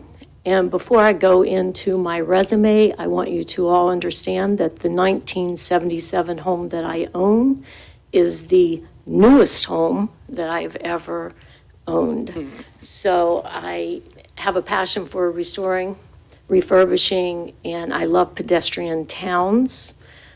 But my professional experience is quite the contrary.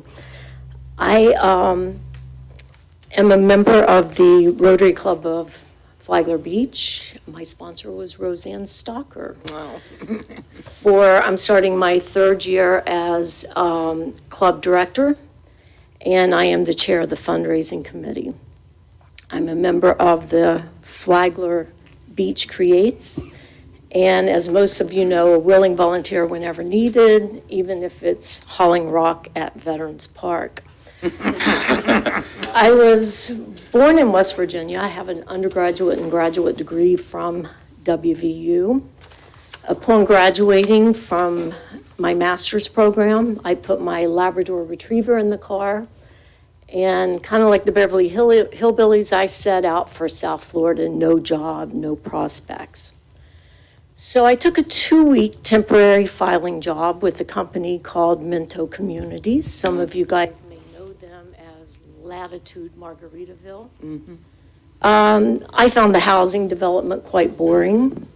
I went from a 2-week job filing to the vice president of multifamily. And if you look in the responsibilities of the PAR board, the second sentence under the bullet is to look at the architectural and maintain the excellence of residential dwellings of 2 or more units. Well, I might have a little bit of understanding and knowledge of that.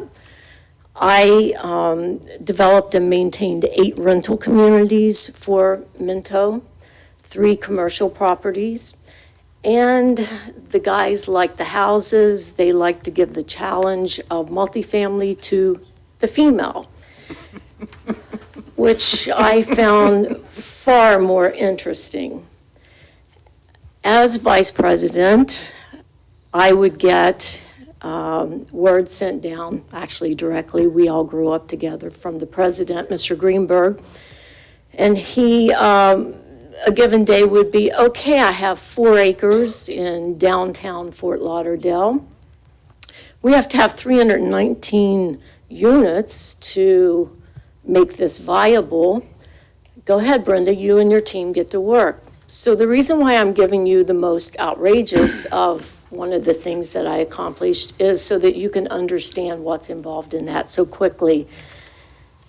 My team had to get to work. How do you park 600 cars, 319 units on 4 acres of property?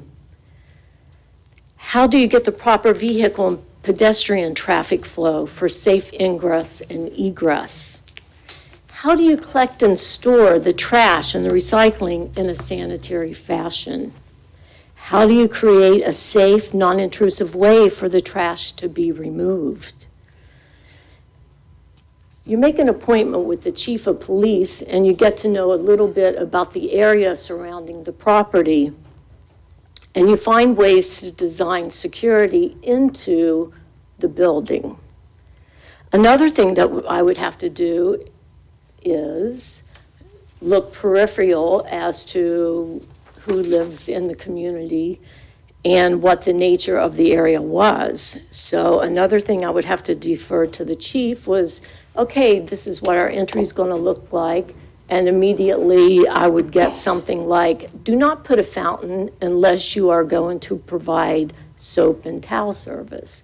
So there's so much to even one building for less multifamily than meets the eye.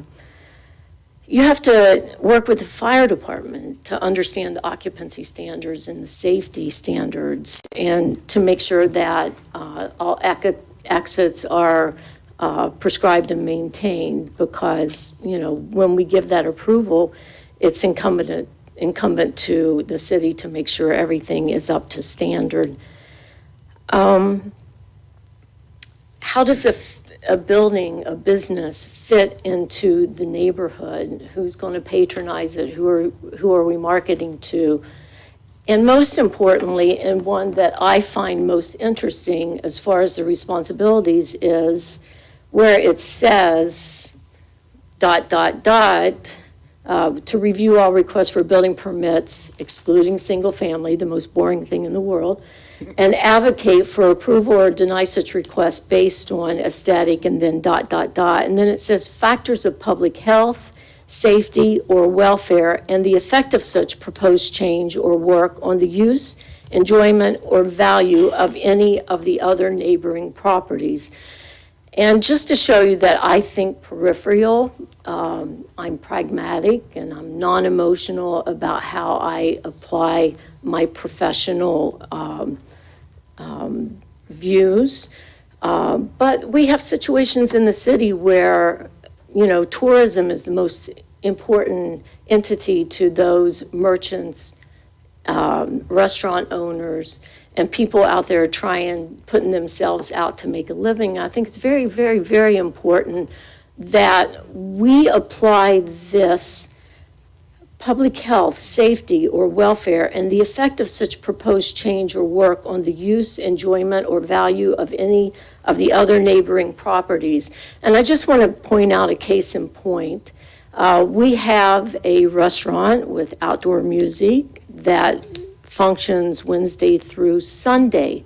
And I don't ever want to deny unfairly someone the right to make a living.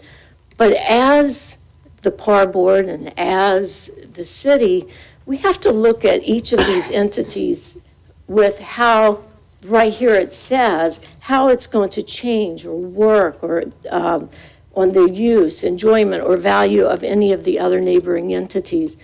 If you look at the tax base for the White Orchid, the A1A, and the Topaz, you're looking at about $8 million in total investment. And these are the entities that bring people into our city to spend money. I stayed at the White Orchid. I walked down to Tortugas. I went to the pier. I had an ice cream at the Waffle King. I had a wonderful stay at the White Orchid, and I said, this is where I want to live. I fear that sometimes if we just say, okay, that business, fine, you know, go at it. In this instance with the bar and grill that is nestled and adjoining to 3 motels and a spa, I fear that not having a debate and thinking collaterally, that we are really shooting ourselves in the foot. Because if people don't come and stay and enjoy, how are we ever going to meet the budget requirements? So I guess what I, just in finishing up, and I'd like to say that I think that my skill set is a unique one. Because I'm a builder, but I am a hypocrite because I've never lived in anything newer than 1977. My second home is 1908. I think that I have a skill set that may be missing on the PAR board, and yes, I have been to many PAR board meetings. In closing, I want to say that I am proud to call Flagler Beach my home. Each one of you guys know that I am out in the community. I care about this community. And I would pledge to bring a pragmatic and non-emotional review of all matters that are brought before the PAR board, and that it would be my honor to serve. Thank you. All right, thank you, Brenda. Don't go anywhere yet. Commissioners, Mayor, If I said everything. any questions? No After questions? all that, there can't be any.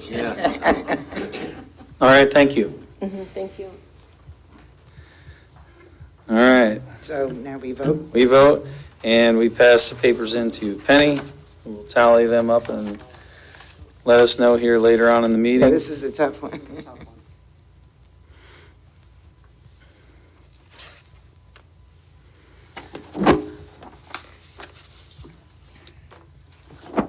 And for all the folks that applied, just so you guys know that we're going to get this all turned into Penny. She's going to tally them up, and she's going to let us know here in, a few minutes or something, so you can just sit tight. All right, let's move on. Next item. This is City Manager, this is you. Provide direction regarding 2022 Northeast Florida Region Planning Council Legislative Priority List. Thank you, Commissioners. I've reviewed the list. It looks good to me. I have a few tweaks maybe that we could consider down the road related to fiber optics or technology, the lack thereof and the need for assistance. And I know in speaking with Commissioner Mealy, who has a lot of history here and experience with this, that she had a few suggestions. So I'm fine with the proposal and, would defer to her for any specifics and would recommend that we move forward. Well, I didn't have a lot, thank you, William. I suggest that we keep what we've been submitting in the past, but that I would want to strengthen the statement about home rule. I mean, this past legislative session was horrendous, to say the least, in many aspects when it comes to what the city's allowed to do and not allowed to do anymore. But otherwise, I believe that what we had prior to this still applies. The number of federal and state grants to small and rural communities to improve water and wastewater, we certainly need that one. And I think that was the only one other than the home rule thing. Then these are the things that we presented to our legislators, which is really a separate thing, but could go here too. And this is where I wanted to strengthen the home rule and unfunded mandates. So that's my suggestion. Okay, any other questions or comments, Yeah, Commissioners and Mayor? Commissioner Belhumeur. I'm confused. Commissioner Belhumeur is confused. So let's unconfuse him. Well, we're talking about two different things here, I think. And I'm not sure, are we talking about 2021 or 2022? 2022, Right. we basically would use this as the base document and revise it according to our Are comments. you looking for suggestions from Yes. us? Yes. But you're okay with it the way it is? I'm okay with it. Basically, I have a few tweaks with regard to technology, and then Commissioner Mealy had some suggestions with home rule. So with those changes, we would, update the information and send it forward. So we're working off of our priorities, not this other list of priorities. Well, we're in there too. Yes, I mean, if there's anything that you disagree with the rest of the items, that's fine, but I'm mainly focused on our priorities. But I didn't see anything, what I'm saying is I didn't see anything that was out of line with the other information. So there may be something in this other that we may want to add. Rick, if you look on the page where it says 2021 Northeast Florida Legislative Priorities, Infrastructure, Okay? first is Baker County, then is the city of Flagler Beach. So we are in there. And I think that's the only place we were named specifically. Flagler County has something about affordable housing, but that wasn't something we put in. But then my other statement did come from this 2021 legislative request. This is what we presented to Renner and Right. and That's why I Hudson. said I'm confused Yeah. here a little bit, because we're But- wanting to but- put something together to send to You have to look at the. regional, right? But the Yes, items- this is the I'm sorry. entity this is the entity that talks about the regional priorities and how we fit into the regional priorities. Right. There's a separate conversation that would be our own list, speaking with our own legislatures, and then there's another conversation with the Florida League. So it basically is a multi-layer conversation. This is one of them. Okay. I hope that helps.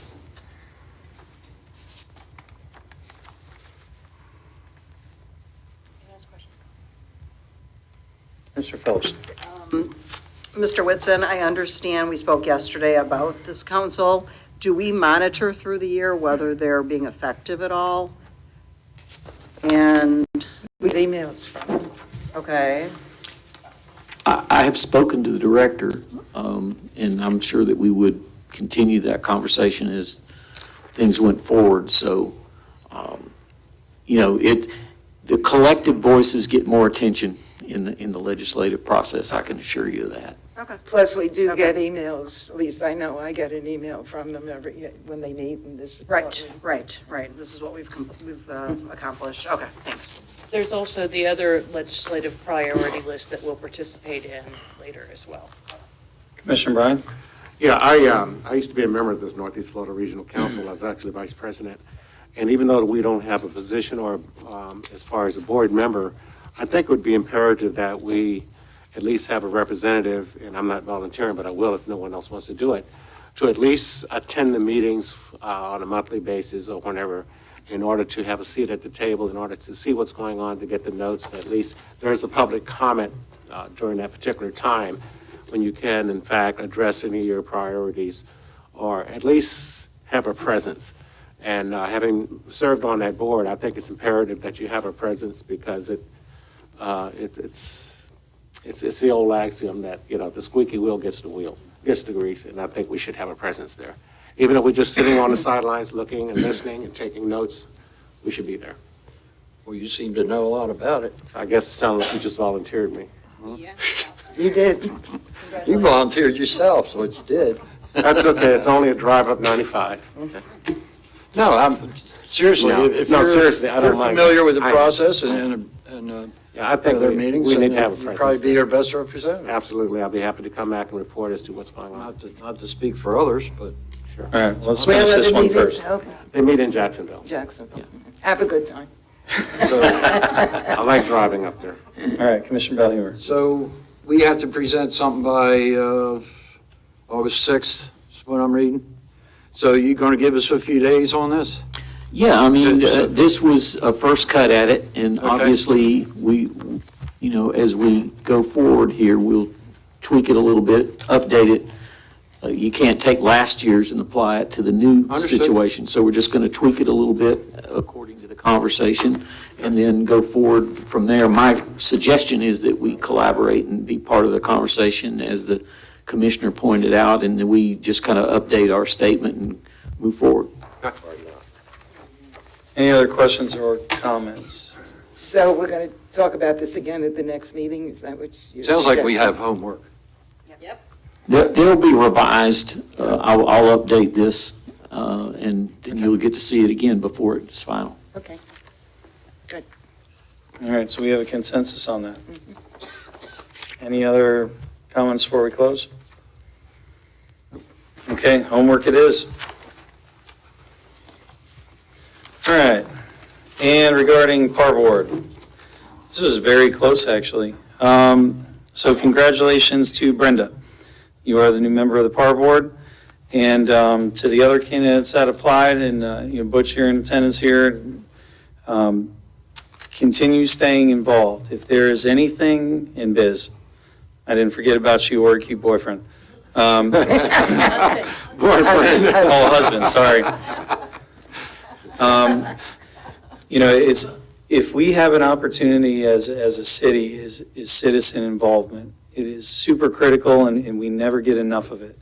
So even though we have a selection on this, very shortly another one's going to come open, and by all means attend, the Par Board meetings, city meetings. Commissioner Millie. When I read your resume before you got up and spoke, I was thinking that if you didn't get this position, that you might be a good fit for the Economic Development Task Force with your experience. Those are open meetings as well. I know they meet on Wednesdays. I don't know if it's the second or third, but they meet on Wednesday, once a month. And, they do some pretty exciting, the chair is sitting right there. You want to talk to him about it. Yeah, and your background ties in, Yeah. Good to that too. So, just as a suggestion. So we appreciate y'all's interest. Congratulations to Brenda. Is the third Wednesday. Okay, I knew it was Wednesday. All right, we have some ordinances. So we got, next item is ordinance 2021-10, Drew 2.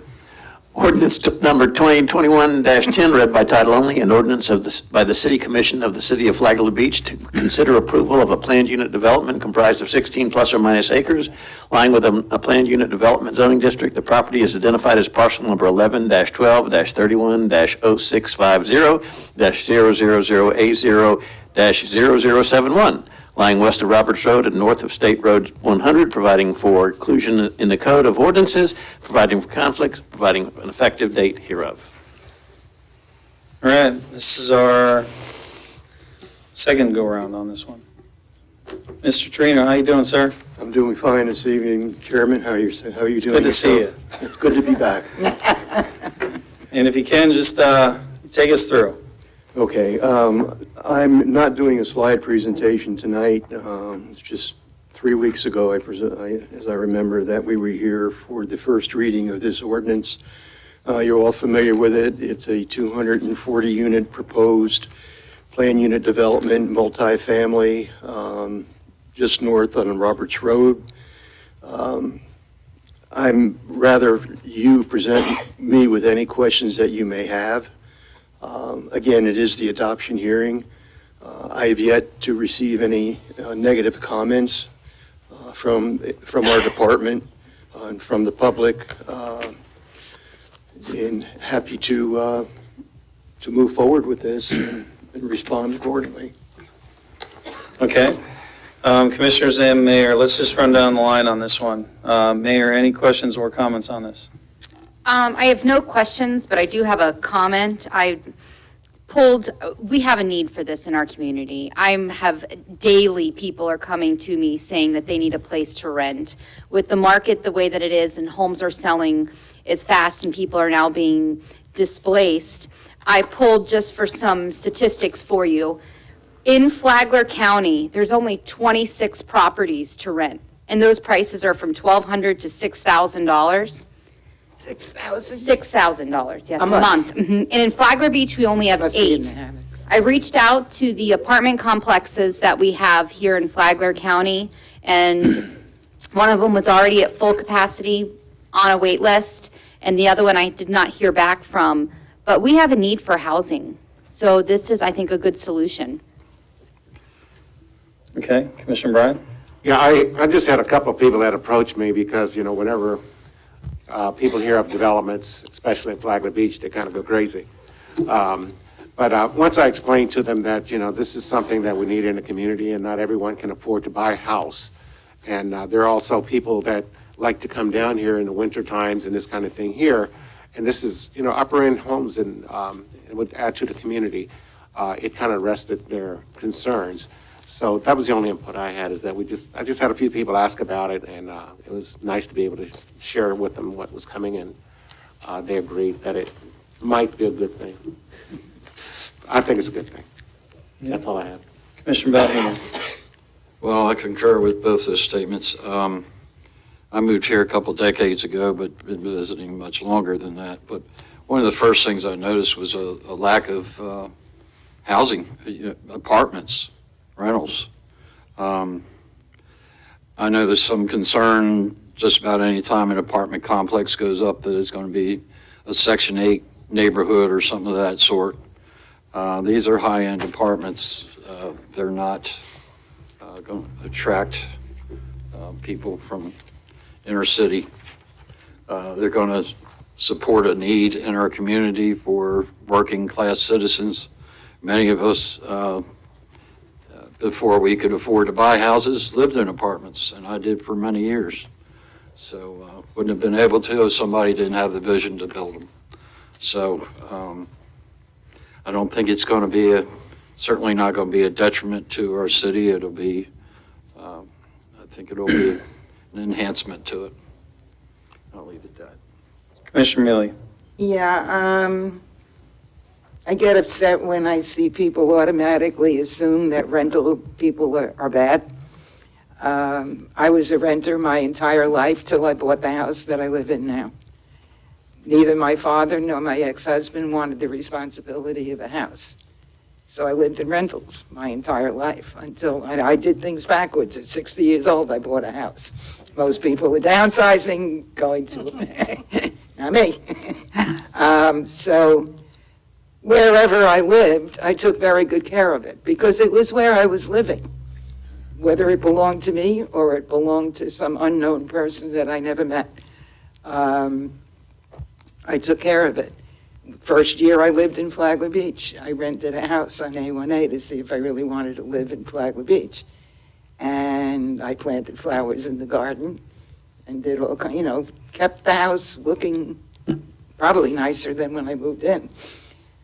So to assume that rental people are bad really gets me upset.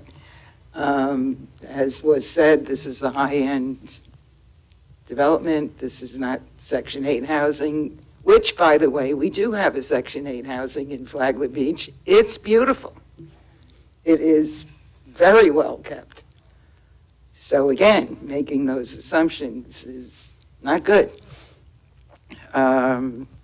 We have policemen, we have firemen, we have teachers, we have people who work in restaurants, we have all kinds of workers in the city who can't afford to live here because if you've priced a house lately, it's insane. Yeah.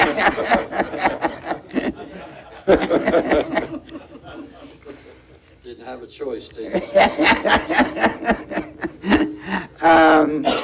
So dispelling all the fears that this is going to be bringing all kinds of horrible people to Flagler Beach, I think is unreasonable. I do have one question that I know I brought up last time, but I'd like to repeat it. Are you going to control how many people live in a unit? Come on up, developer.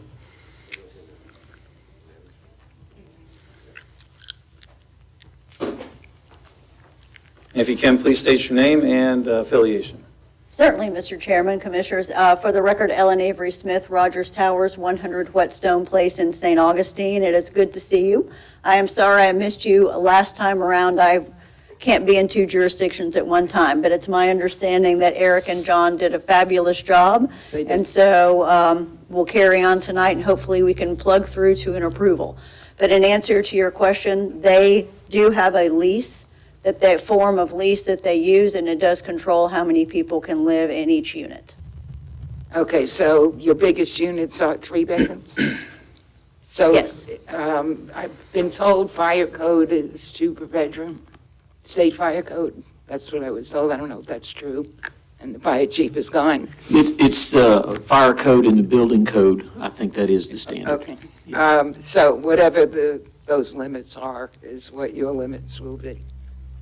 Okay. More or less. Well, yeah, They choose to. well, I said limits, so, And they could be lower, but that would be the maximum, yes. okay. And for the record, she was nodding her head yes.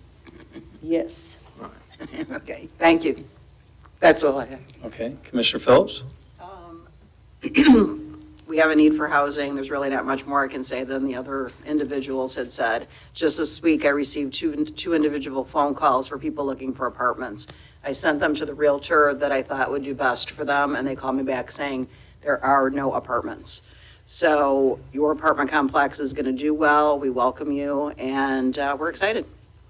All right, thank you. And before we open this up for public comment, developers, if you have anything that you would like to address before we open up for public comment, you're welcome to, or you don't have to.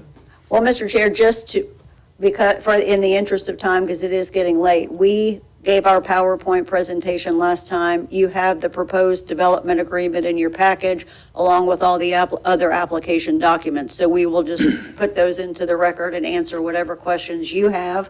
Otherwise, we'll wait till after public comment and answer any questions or concerns that the public may bring up during that conversation. Okay. And do we have any other discussion before I open up for public comment? Okay, you can have a seat. I'll open this up to public comment. Any members of the public wish to speak on this agenda item, if you can keep your comments 3 minutes.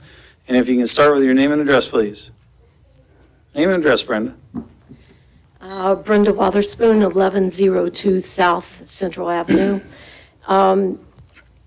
Someone that built and managed rental communities, there's always that knee-jerk reaction that renters are peasants, and we forget that we were all renters at one time.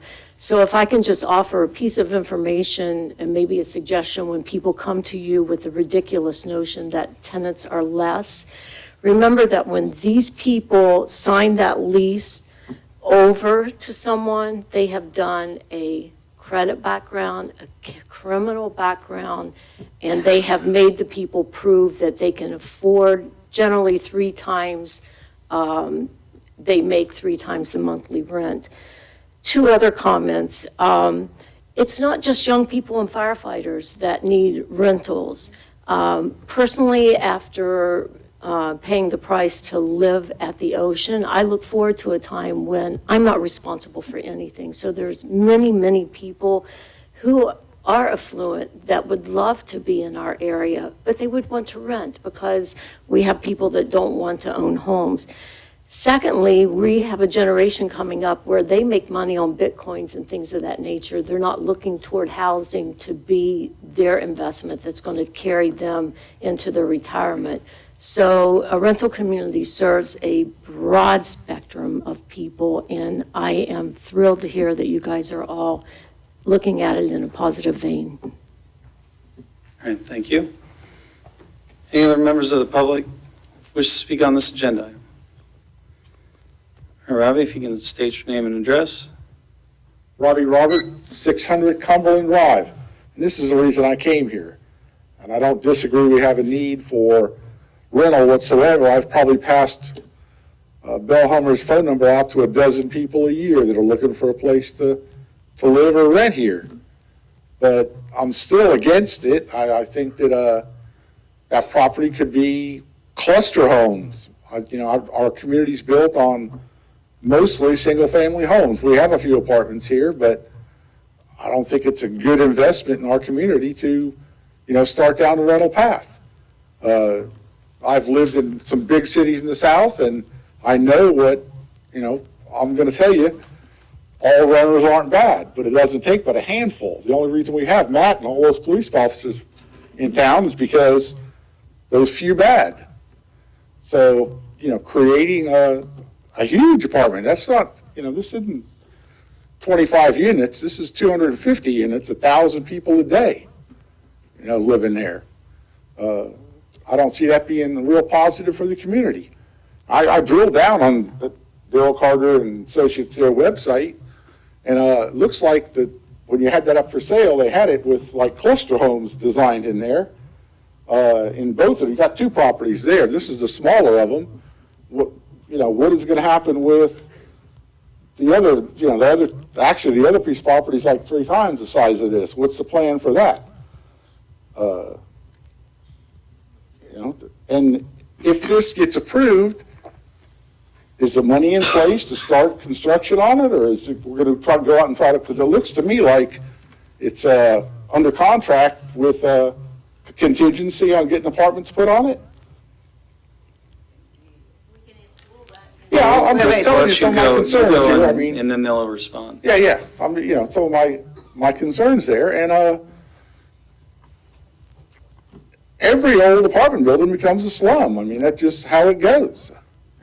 Show me a nice, you're saying this is going to be high-end apartments and a place for people to start off in life, affordable in the same paragraph. I lived in apartments when I was young, just like probably everybody in the room, before I was able to scratch up enough money to buy a house.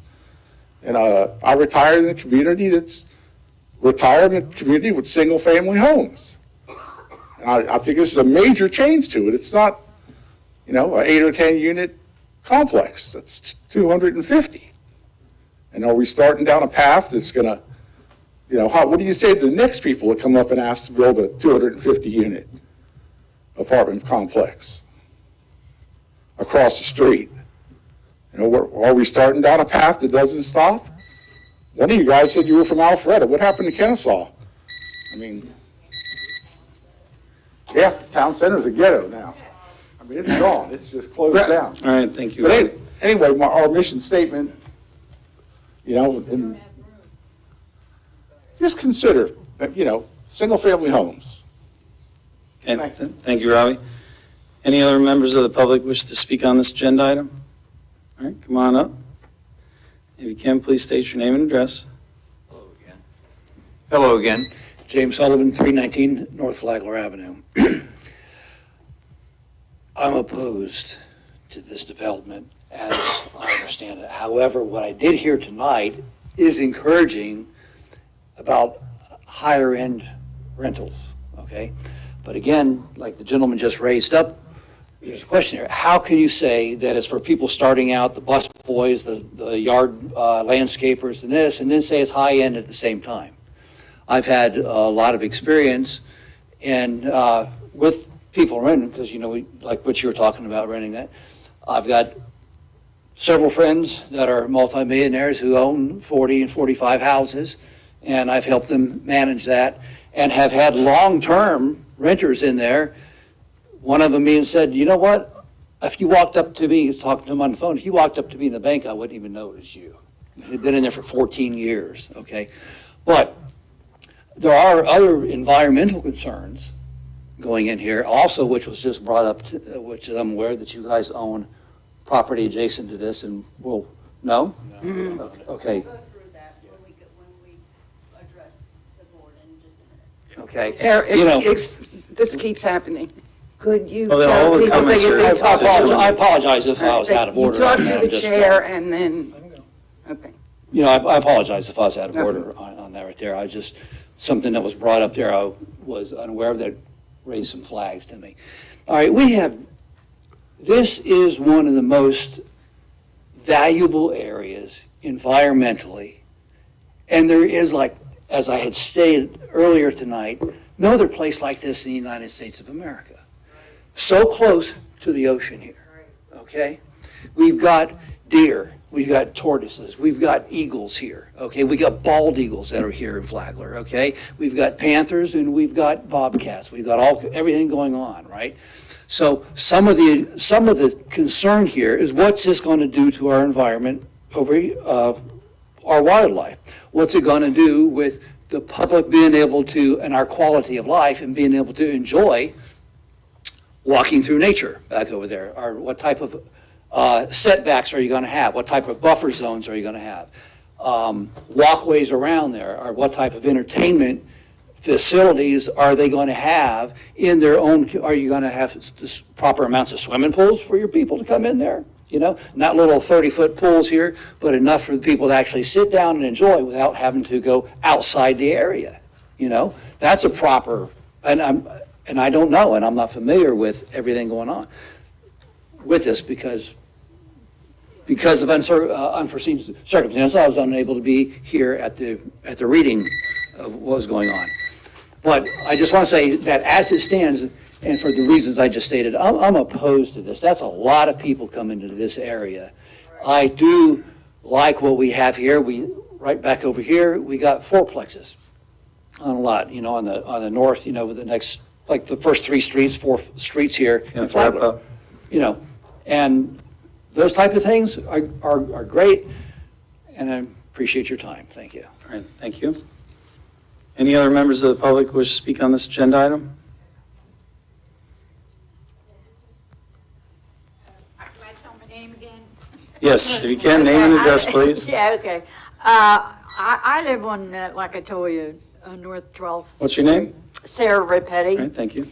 And where are these animals going to go?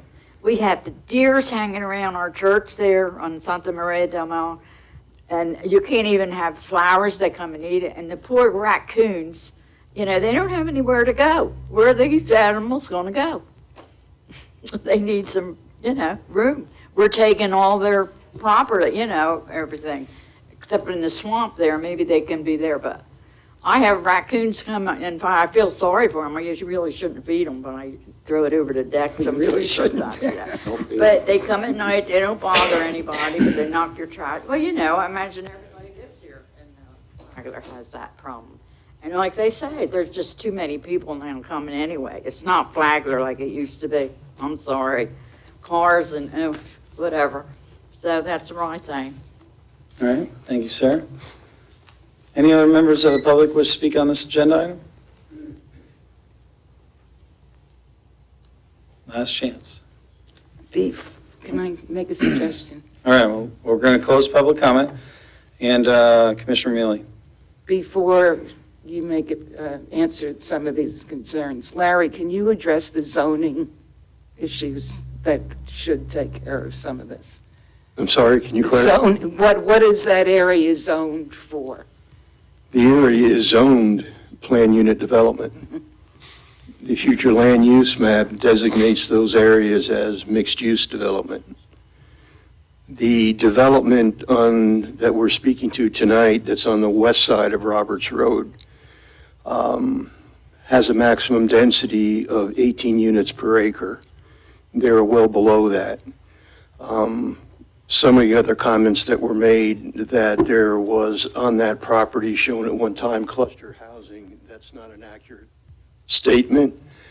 The previous plan unit development that was approved by the city, that area was designated for mixed use, actually a strip commercial center fronting on Roberts Road, and 150 multifamily units on that same 16 acres. So I consider that a much more intense development.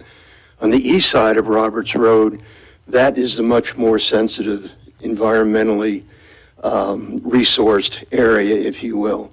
That area is proposed for, as you know, 112 single-family units, plan unit development. That will be coming back to you.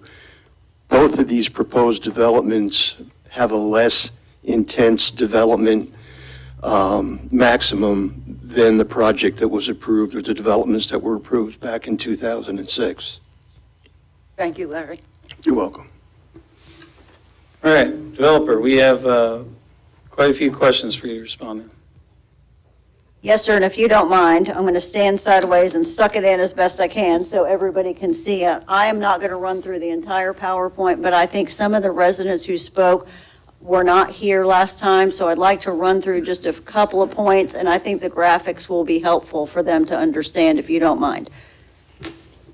Okay, so again, to talk about the contract purchaser is Piedmont Equities. The property owner is Daryl Carter, but there is a contract to purchase this property contingent on this PUD and development agreement being approved. Sorry. I'm trying to stay out of the way and look at the same time. Okay, so obviously, as Mr. Torino just said, the property is on the west side of Roberts Road. It's right next to the Flagler Development piece and the Publix. The property that's single-family is across the street. Again, as Mr. Torino said, the property is currently zoned PUD. This side is slated for single-family residential. I believe that you heard the first reading of that proposal, PUD and development agreement last time. You'll be hearing the second reading of it in 2 weeks. This side of the road was always supposed to, slated for in the existing PUD, commercial and multifamily. And then you see the park here and the commercial that's along 100. And then again, the development agreement goes through all the turn lanes for Roberts Road for the traffic improvements and safety, the contribution for the fire truck, the provision of open space, native tree retention, and additional landscaping, those kinds of things, and the recurring revenues to the city, which you went over last time, so we won't go through again. This is what I think the public needs to understand is this is a high-end community. You're talking 240 units with a clubhouse, plenty of parking for the project, an amenity center with all the amenities that are listed on this slide, and you can see the kind of quality we're talking about in the architecture. And then also the site plan, you can see the buffering from Roberts Road and the adjacent properties. You see the building placement, the amenity placement. We're talking about places where you can work on your own bicycle or rent bicycles to ride to the beach. You're talking about sidewalks along Roberts Road that you can go down to 100 and go over the bridge and go to the beach. There can be a weekend shuttle for residents, so they're not adding to the parking problems in Flagler Beach, which all beach communities, not just Flagler Beach, are having right now, because I can tell you, I live in St. Augustine Beach, we have the same problems.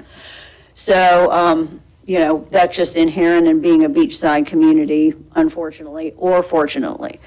So, again, we're hoping that this goes to the quality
First Saturday beach cleanup, we were able to pass out some of the bags on the 4th of July. It was rainy, but we had help from our city manager, and he actually got out there with his wife and passed out bags. And on the 5th was basically the test to our success. And I think we had a good run. We accomplished our goal, and it was just the usual tense, but other than that, it was great. Today, I attended a Flagler Creates meeting, and they decided on the signs. They're 30 by 12 reflective aluminum DOT signs.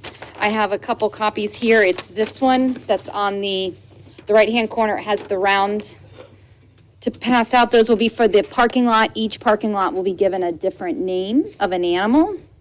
So I thought that was great. They're moving along on that. And Penny, do you have a copy of that? Okay. I got it right here, yeah. And then the other thing, the last thing that I had, this one's a little tough one. I want to clear the air on some things. So as mayor, I am asked for support from lots of different organizations here within the county. And I take my stamp of approval very serious when these organizations come, and I support them and read proclamations. And the groups that I support, I expect for them to behave in an ethical manner and follow the vision of which that they claim to follow. And now we've had a problem because the Family Life Center, I feel personally that they've crossed some lines. They went rogue.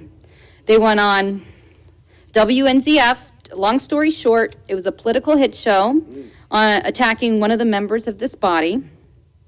And the organizations that we support, they should not attack our city, our commission, or any of our residents. Because then in turn, they come and they ask for support from us. And this is something that Family Life Center has done. And I'm not going to stand up here, and I don't want to tell anyone what they need to do, but I'm going to tell you what I'm not going to do. And I'm not going to support a group that goes and participates and takes cheap shots at members of our body and our residents. And if any group wants my support and wants my stamp of approval, I expect better of them. And you need to stand up and say what your cause is supporting. And so I would like to remove my stamp of approval from the Family Life Center.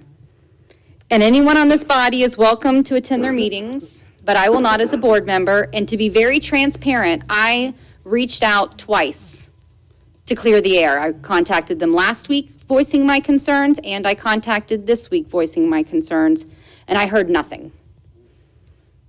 And I have a problem with that. Mm-hmm.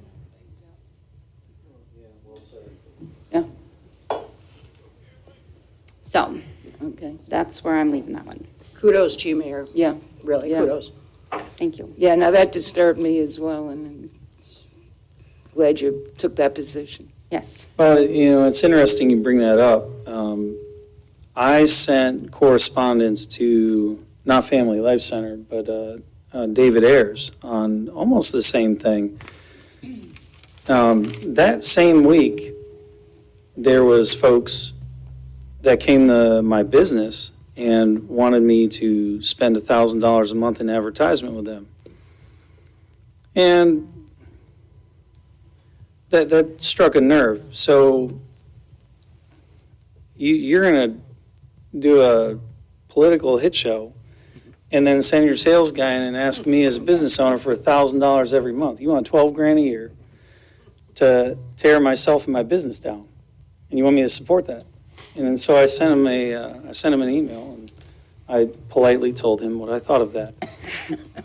And it's not as it's just as a business owner. That's pretty daring. That's bold. And the thing is I don't know if it's short-sightedness or just arrogance that in order to tear down folks and then turn around and come right back with your hand out, I find very distasteful. And that's just Eric as the business owner speaking on that one. But I just, since you were on that topic, I, just wanted to cover that as well, because it sounds like it's almost one and the same. Well, I gave plenty of opportunity to make things right. That's what I felt. And they just didn't even return correspondence? And Just I like did what it you two said, separate ways. I so- left a phone call and sent an email. Yeah, so Just in they case. actually, to I what may Jane said. bring it up at the Women's Club. We give them money every year, and I may ask that we withdraw their name. And I don't know if you heard Jane, she said their non-response was a response, which I thought was well That's stated. up. But I didn't want to jump on. Thanks. Is that all you got? That's it. 4th of July, Flagler creates and that. Okay, Commissioner Bryan? Yeah, first of all, I'll address the issue that came up early.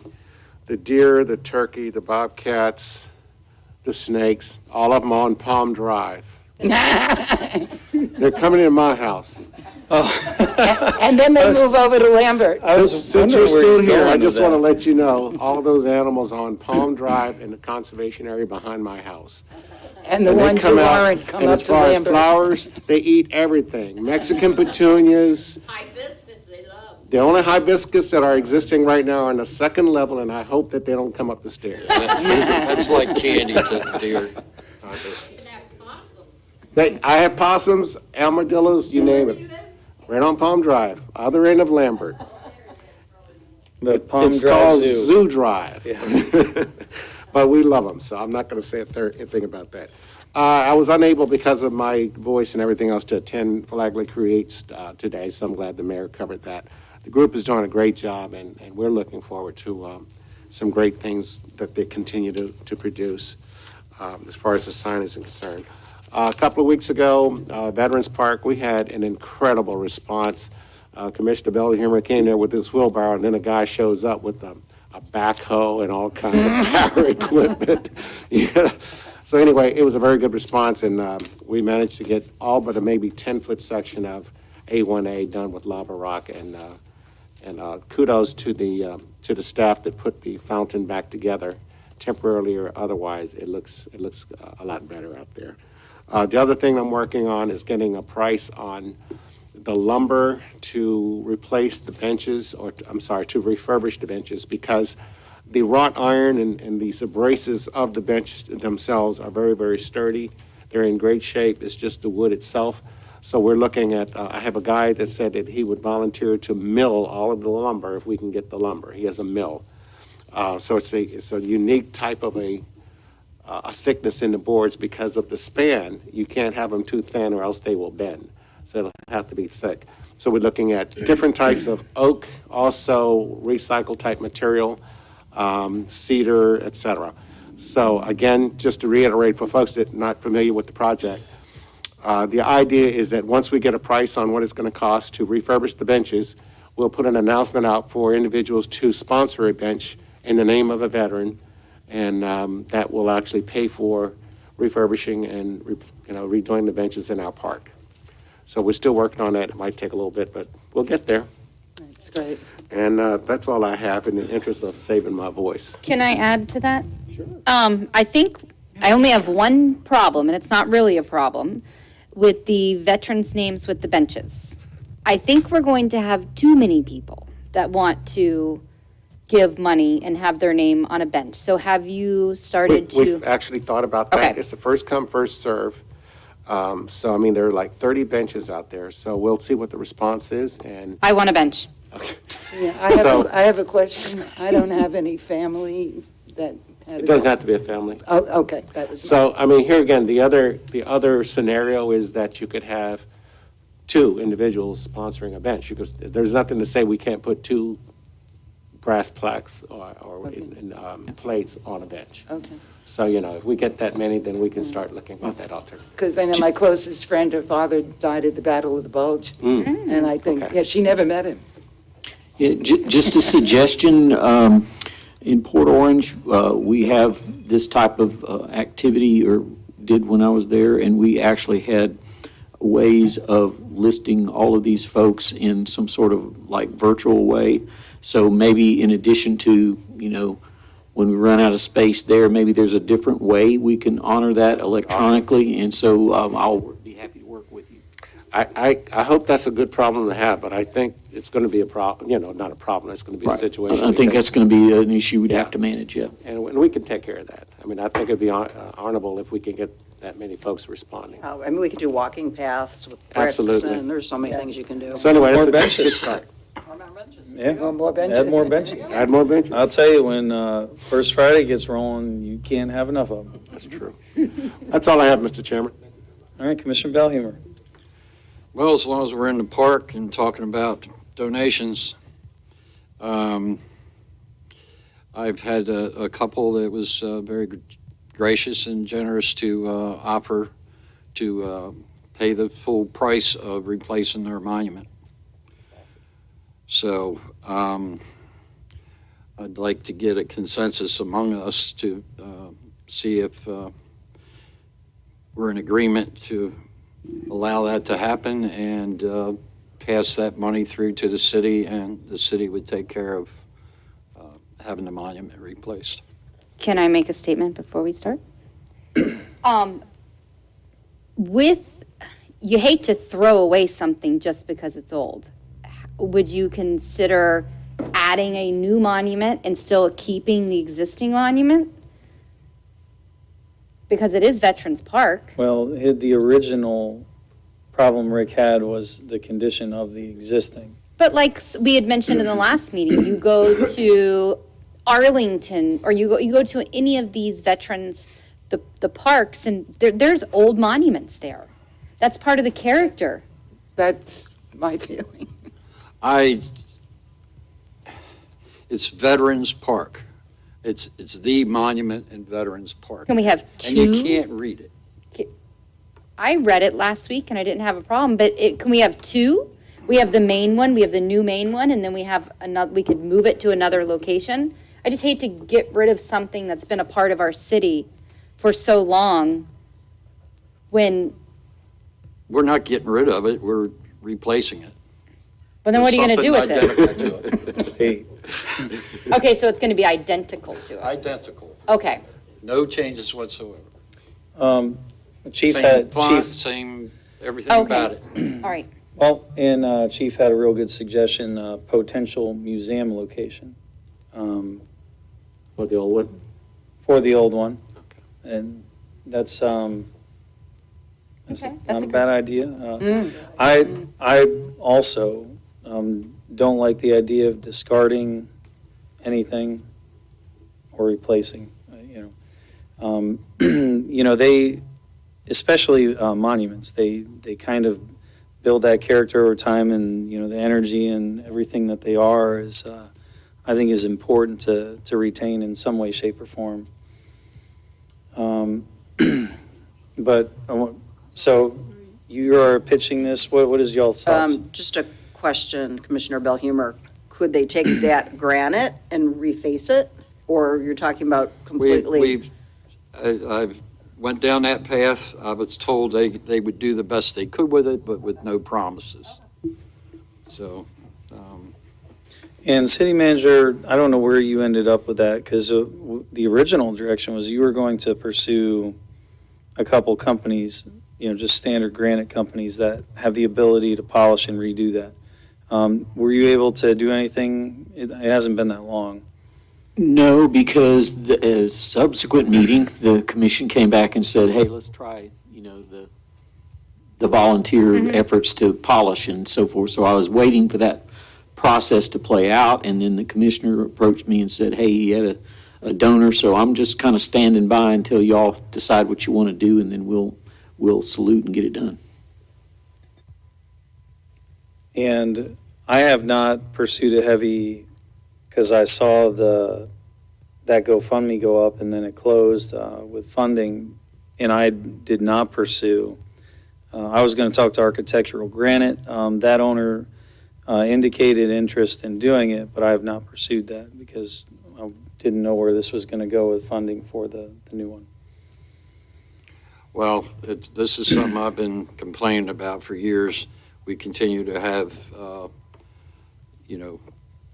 services out there at the fountain in front of that memorial, and to me, it's just been embarrassing every time we do. So I just think it's there to honor our veterans, and it should be readable. Yeah, I'm in 100% agreement with you, and maybe the museum can take, I mean, it's pretty big, I don't know where they would put it, but.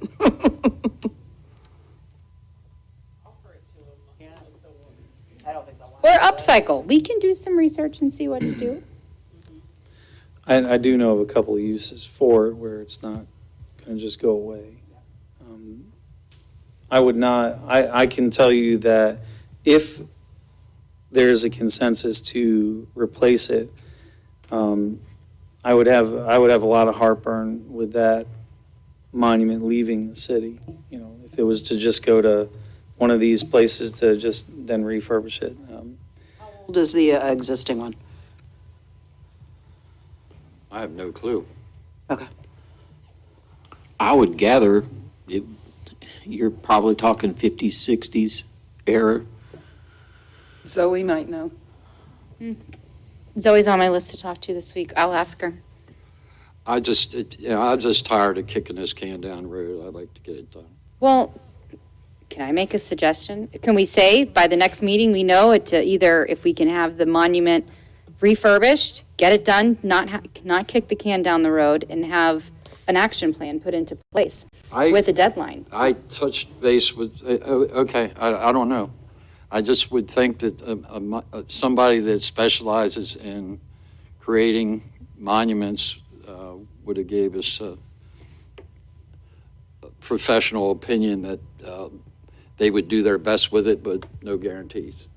So that's what I found out, but I'm just one of all of us up here. So. Well, you just hate to run down this path, and if let's say the monument's only 20 years old, that 20 years down the road, now we're replacing a It's monument. way more than 20 years old. Okay. Way more. What? Well, I knew it was Just throwing something out there, since we're throwing stuff out there. Is there any problem with having two? Having a new one that represents, veterans of newer wars or something? I don't know, I'm just looking at an idea here, because there's a discussion, we don't want to get rid of it. By the same token, could we add another one? A newer one? It could be on other. Well, we could always move it to another corner of the same property. Or on the other I side. mean, it's the same park, same name. We could do that. You prayers and thoughts and everything that people have put into this, and probably even cried some tears when they've read it, and you hate to just trash it. We could look how at I it. was looking at it. Well, that's not how you did, and Trash that's, this. We could look at the park and see if Well, it's no, yeah. feasible to put another one that's like it on the other side of the fountain. I think that's a great idea. And then possibly come up with a rationale, if you will, for the new one, which would represent, if that was in the 50s or 60s, and we've had a lot of wars since then, a lot of people have died, a lot of, look what's happening in Afghanistan right now. We could put another monument out there now in honor of, I was in during the Vietnam War. Same with the chief back there. You could look at, different. Well, you can. I'm just throwing something out there. You can also use the same rationale that applies to the pier. We are looking at doing a new pier. However, we are not looking at just throwing the old one out. We're looking at retaining the character of what was there and acknowledging it. And that same rationale could apply to something like this, where that piece of rock has represented something for a long time and potentially has meant a lot to folks. To just yank it and replace it with something new and shiny might not be the right thing to do, but we could complement it with something that would make folks proud when they go to the park, to Rick's point, saying, when we go to Veterans Park, we want something that is proud, shiny, reflective of the dress right dress and how our folks are. I hate to insert myself in this, but let me suggest that we have an offer for a brand-new monument. Mm-hmm. let's accept it, and then let me develop a plan for what we do with the existing monument, and so that we treat it respectfully. It may involve the same property, it may not, but we would, give it its due, and, I'll bring it back to you and let you discuss it. Do we have a consensus To do what he just said? to do what city manager just Yes. proposed? Absolutely. Anybody not okay with that?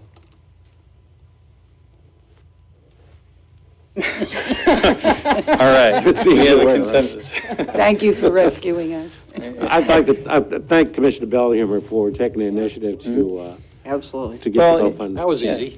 And honestly, it sounds like this is the best of both worlds. We're retaining a important character piece while still making, the park proud and representative of what it should be. It could always be, there are options. Well, The old school, mhm. out in front of the old school could be a place. And kudos to Commissioner Belhumer, because your idea, it also stemmed another idea to someone, the tax collector, my mother. She is now taking donations at the offices for Veterans Park as well, for just to repair the fountain, to replace the fountain, to add any landscaping, all of that. So it was stemmed off of your idea. Okay, so moving forward here, the city manager wasn't the only one passing out bags, by the way. I don't know, I actually handed 100 of them to you. I apologize for not including you in that. I thank you. I did sign up for ethics training through League of Cities, so I'll be getting that done early this year. Well, it's still half over already. Wednesday, So right? much for getting it early. Wednesday, 10 o'clock. Are you still doing the video one? That's you in the video. I've watched that video. It is you. I just put that together. I've watched you. This is, I don't know how many years now. Cliff is infamous. Yeah, they had me do the first one, and then they proposed to fund everything else, so I'm just usually glad if I can get away without being recognized. But yes, it's there, and it's available to you unless you want to go to a live training. A lot of people prefer that, and I do those as well. But others do as well. I'm not sure who's doing them, I just know that I was. Well, I can tell you from somebody with a very restrictive time schedule, your video has been very helpful, because I can stop it and resume it, and I can sit there and watch it late at night, it's very helpful. And I don't know how I never put that together sooner, but you're the guy in the video. Is it my turn? Sorry. Oh, you're still All right. working through Susan's honey-do list? Penny got me signed up to go to the League of Cities Conference. It'd be nice to go back to that live. I understand you're going, right? I'm going to. And Jane's going. You're not going, huh? I'm going to be on vacation. Okay. Yeah, otherwise. Another one? That's another. No. When's the date? Chicago and Viva Sometime in Las August. Middle August. Yeah, otherwise I'd be there. Actually, I've got a wedding. No, that's one I've got a wedding too. In light of what happened during or after or before last meeting, has there been any chatter amongst staff about the feasibility of surveillance cameras? Oh, there's been more than chatter, sir. Okay. The manager is directing that we assess our ability to do additional cameras in parks and also with other public facilities. A network of And cameras. a network. And again, this would be part of the budget process and decision modules. And if we get, say you decide to upgrade our IT support, that would also go on their task list, for follow-up and implementation. So we would work out a whole program over a series of, probably take us a couple of fiscal years to put it together, but that's definitely what I'm thinking.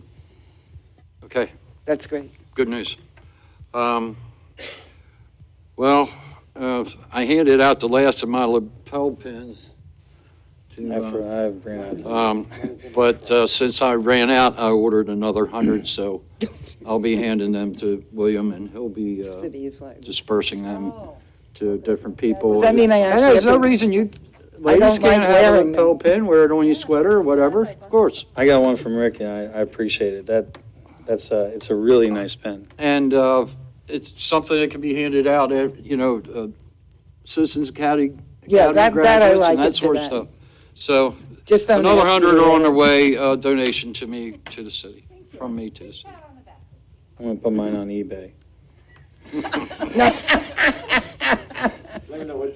Yeah, let me know if you get $3 for it. You're doing all right. Is that everything? I'm done. All right, thank you, Commissioner Bellinger. Commissioner Mealy? Okay. Ken, I missed the beginning, I guess, of what you said about the benches. You have not worked out all the logistics yet? I'm sorry? The benches for the family veteran? No, we haven't worked them out yet because I'm trying to get a price. Oh, okay. With the cost of wood right now. Yeah.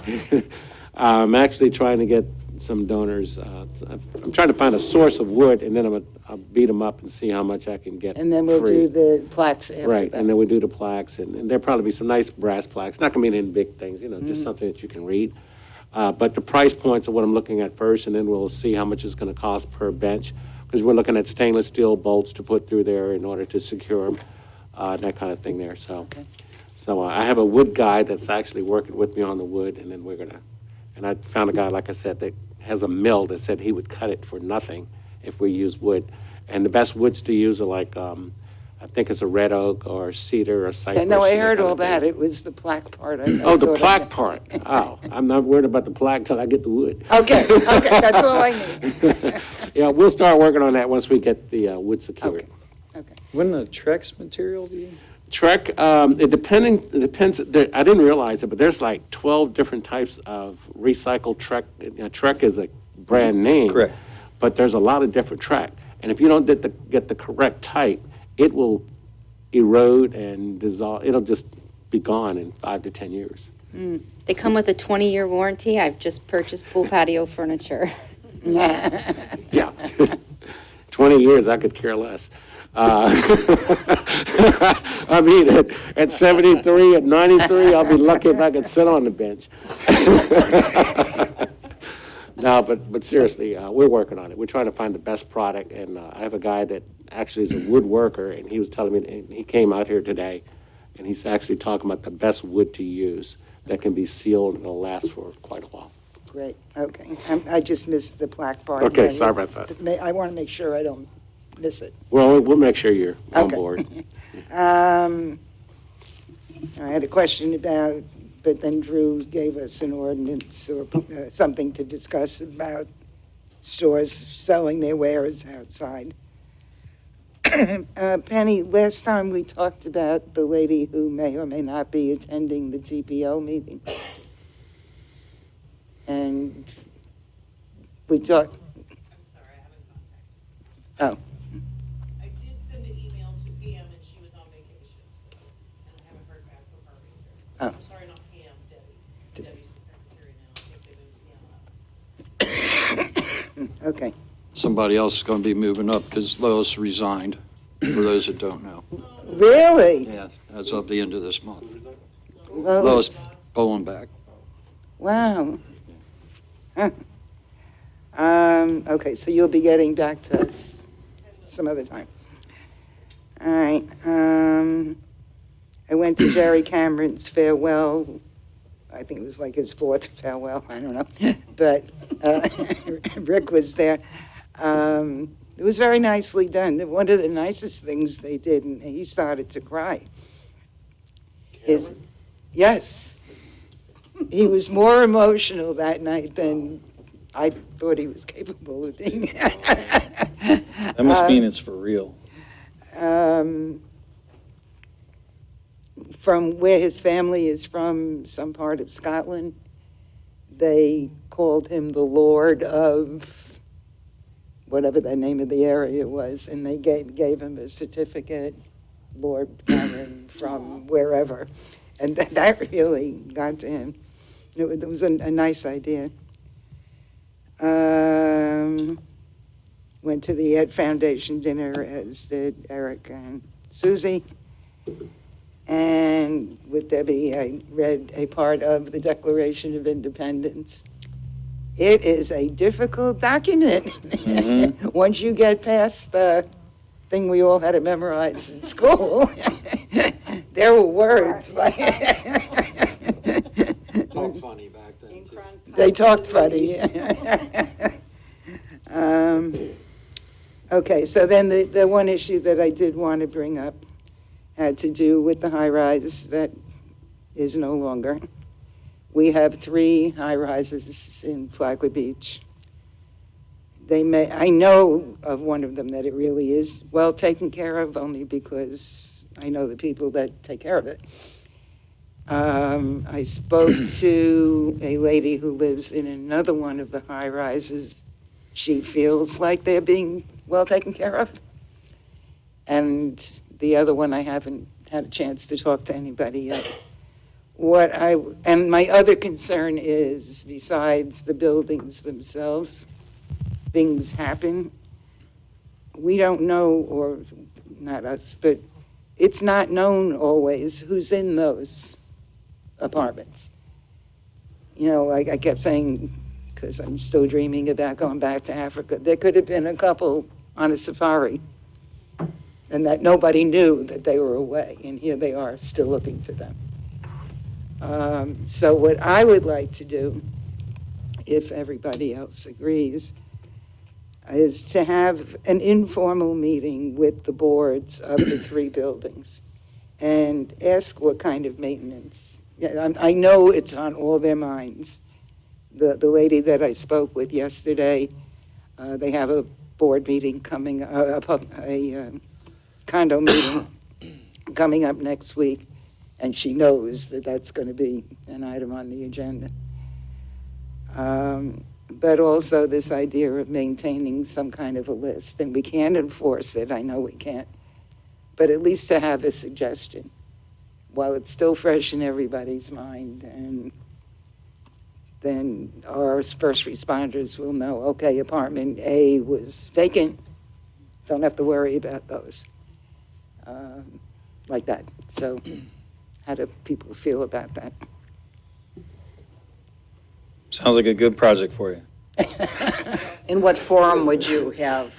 I think, and I haven't totally worked it out, but I think set up a night here where representatives of the different boards, those 3 boards, I'm not going to get involved with Cedar Island or, you know. Good idea. No, just the 3 high-rises. Right, right. And whoever from their boards or their residents want to come, let's talk out what should be done, you know, what are you doing?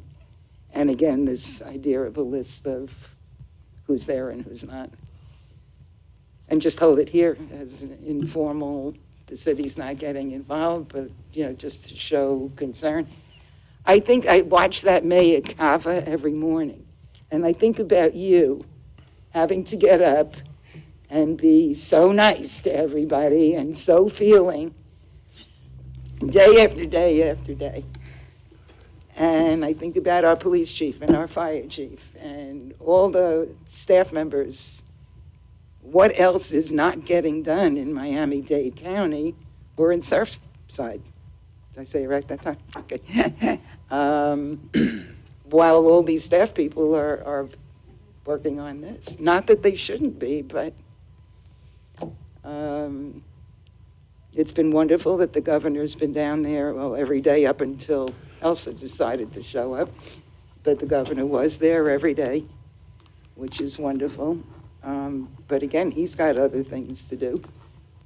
So it is kind of a city issue, other than just showing we care. I'm not quite clear what we're going to do. Well, I know you said you're talking about an informal type meeting. I don't want to get too far in the weeds, but I'd like to show some interest. But I'm not sure what we're doing here. well, I would think it would be good for maybe city manager, the building official, and whatever elected officials would want to attend. I don't think we as a body would need to do that, do you? I'm not asking you to, I thought I would do it. Well, Okay. I mean, I don't mind. I'm not quite clear what the process is. I know you said you're going to get together, get folks here, but I'm not talking, are you talking about the president of the HOAs Yeah. or what? Well, that's who I would address Okay, first. all right. It sounds like a workshop, kind of. Okay, Just all to- right. Yeah, just A as town a, hall, sort of. Okay. yeah, like a town. All right, okay, That's I understand. Yeah. High-rise town hall. Okay. High-rise town. All right, I got you. I totally agree that, I mean, that And it we could only should show be, some interest, but, and encourage them to do their part to do what they're supposed to do. I mean, those buildings are all coming up on 40 years old. I am too. I need maintenance, you need maintenance. Penny? He has comments about public notice. Yeah, that's all. Just when you determine when and where you're going to do Okay. this, so you can let me know so That's I can fine. post sure. a public They'll notice. work with me, because if there's more than one of you here, then we have to give public Exactly. notice. Yeah, of So course, it's yeah. the Nautilus, the Aliki, and Ocean View, I'm Yeah. assuming? Okay, I understand that. Okay, I'm good. Yes, I just have to find out who the presidents of the boards are. I know who is at the Aliki, but,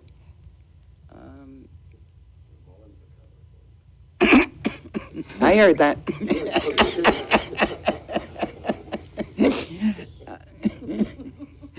Okay, that's it. Thank you for, and I will let you know what happens with it.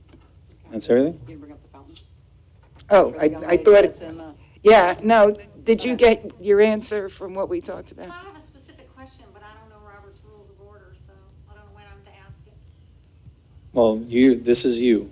So Okay, you well, have to ask it. she came up and said, is anybody going to talk about the fountain?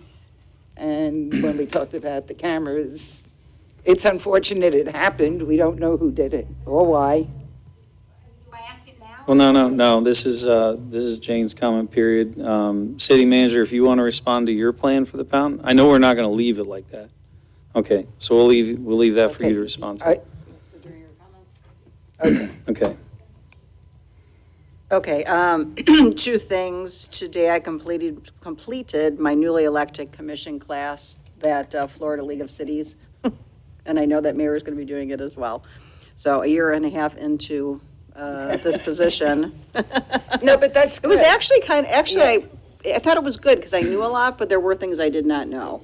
And it was all online. It was all kind of like it wasn't one-on-one. It was all different modules. There were 8 different modules with tests at the end that you had to go through. So, and I did not see you on there. I passed the test. Every single one. I think I got 1 or 2 questions wrong, but. And I went for not the new commissioner training, but another form of commissioner training that the league does. Yeah. And I went after my first year, and I'm glad. did, yeah. And I was glad I did. I was kind of glad I did as well, because I think it would have probably been overwhelming to do it right at the get-go. So, and then my second thing is, I just want to talk to Commissioner Bellhumer. I know I've had a citizen that reached out to me that's interested in working with me on the city playgrounds. And I know you've met with people at the Business Bureau, I believe. So I just want either myself to kind of lead it or have you lead it. Well, So I don't know what your thoughts are. Johnny from Oceanside, he's the president. right? Correct. So he's the one that suggested it. I ran it by our city manager, and he thought it was a grand idea. Yep. I relayed that back to Johnny, and I don't know, I asked if I could be part of the Business Bureau, since I do have an LBTR. And, Right. We can both talk to Johnny about it. Okay, I just want to make sure for Sunshine, because I've got a resident who wants to potentially do a GoFundMe page for it. And then I want to really talk to the Kaboom people, which are the experts in playground equipment. So I don't know, maybe it's not a good idea, me getting on it, huh? Well, I'll step No, down I'm if just- you, No. I want to make sure I'm doing it Yeah, correctly. if you guys decide who's the lead, I'll work with them. Johnny's supposed to come and see me tomorrow. Okay. Okay. I filled out the questionnaire for Kaboom. I kind of went through their entire Right. process because the same resident reached out to me. Right. And I was like, you know what? I have a child. I want her to play on the playground. Yeah. We don't qualify. Our city does not qualify. Correct, but we could still utilize them for equipment. Yeah, we can use their process. Right. Okay. And if we want to consider them as a vendor, they have quality, equipment. But we would, of course, look at other vendors as well. So what we were thinking was utilizing their process to organize our effort, and we just do our own grant. We don't need them. Sounds good to me. Right, and also have, get, Sydney and others, young people's involvement. They use playgrounds to see what they want to see. when they That go would to the be playground. awesome. So, and I know Kaboom can help us with that or help us with the process. It sounds like Debbie's pretty deep So into this. I would like to do it, Commissioner Bellhumor, but I No. don't want to. Oh, you sound like you have a If check you- mark okay. there. No, I was just passing along what was Okay. offered, Okay, suggesting perfect. it was offered out. Okay. And so, Okay. yeah. So great, so I'm going to Well, meet with, I think his name is Mr. Cullen next week, about a potential GoFundMe page. I don't know if he was the same gentleman that reached out to you. Nope, I have a different one. So we have Oh. lots of. Okay, perfect. Yeah, and then I'm going to also reach out to the Kaboom people. I know that. It's such a funny name. So yeah, I think just basically if Commissioner Phillips could serve as the lead on point on that one, then you can handle the veterans.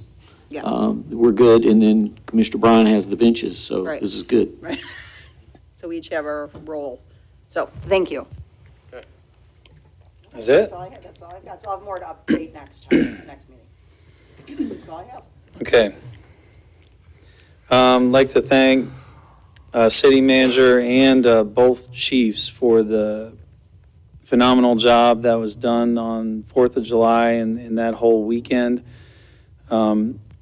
Granted, it was slow, but irrelevant of it being slow, everybody was just Johnny on the spot. You could tell that there was a solid plan in place. It was well executed.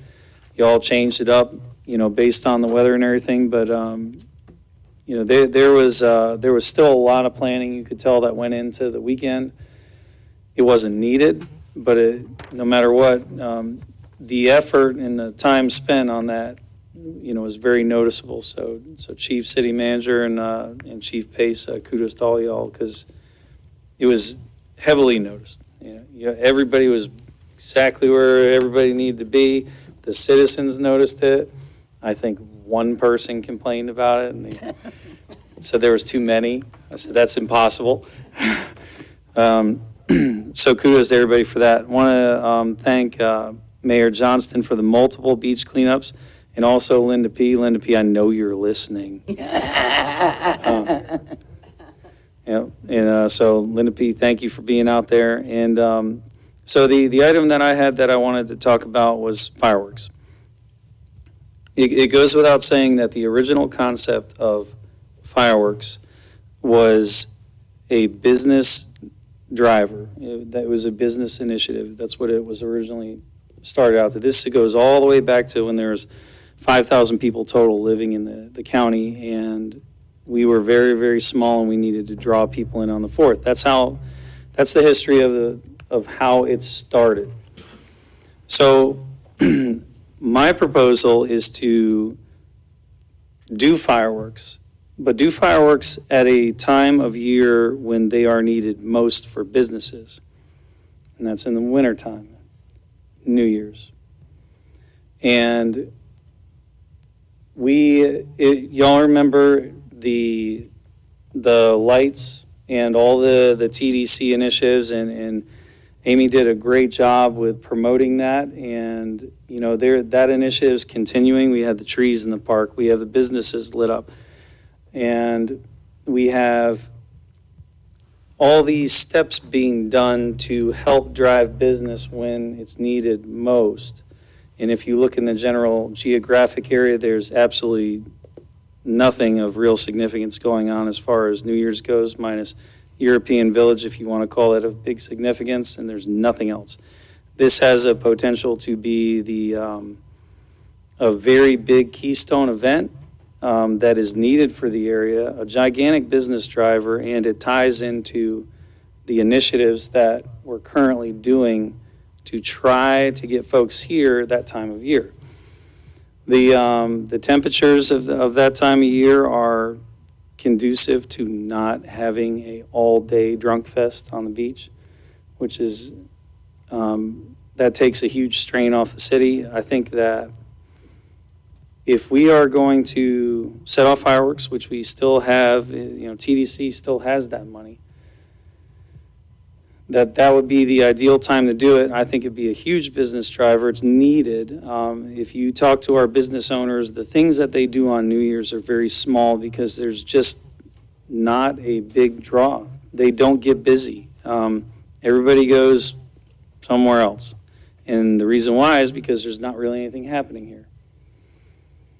And I wanted to get everybody's thoughts on that. Hopefully a consensus to consider that. I think if we are going to do that, and the whole concept of fireworks is to be a business driver, to me, it comes off as a no-brainer. And it would change the dynamic of New Year's for the business climate here completely.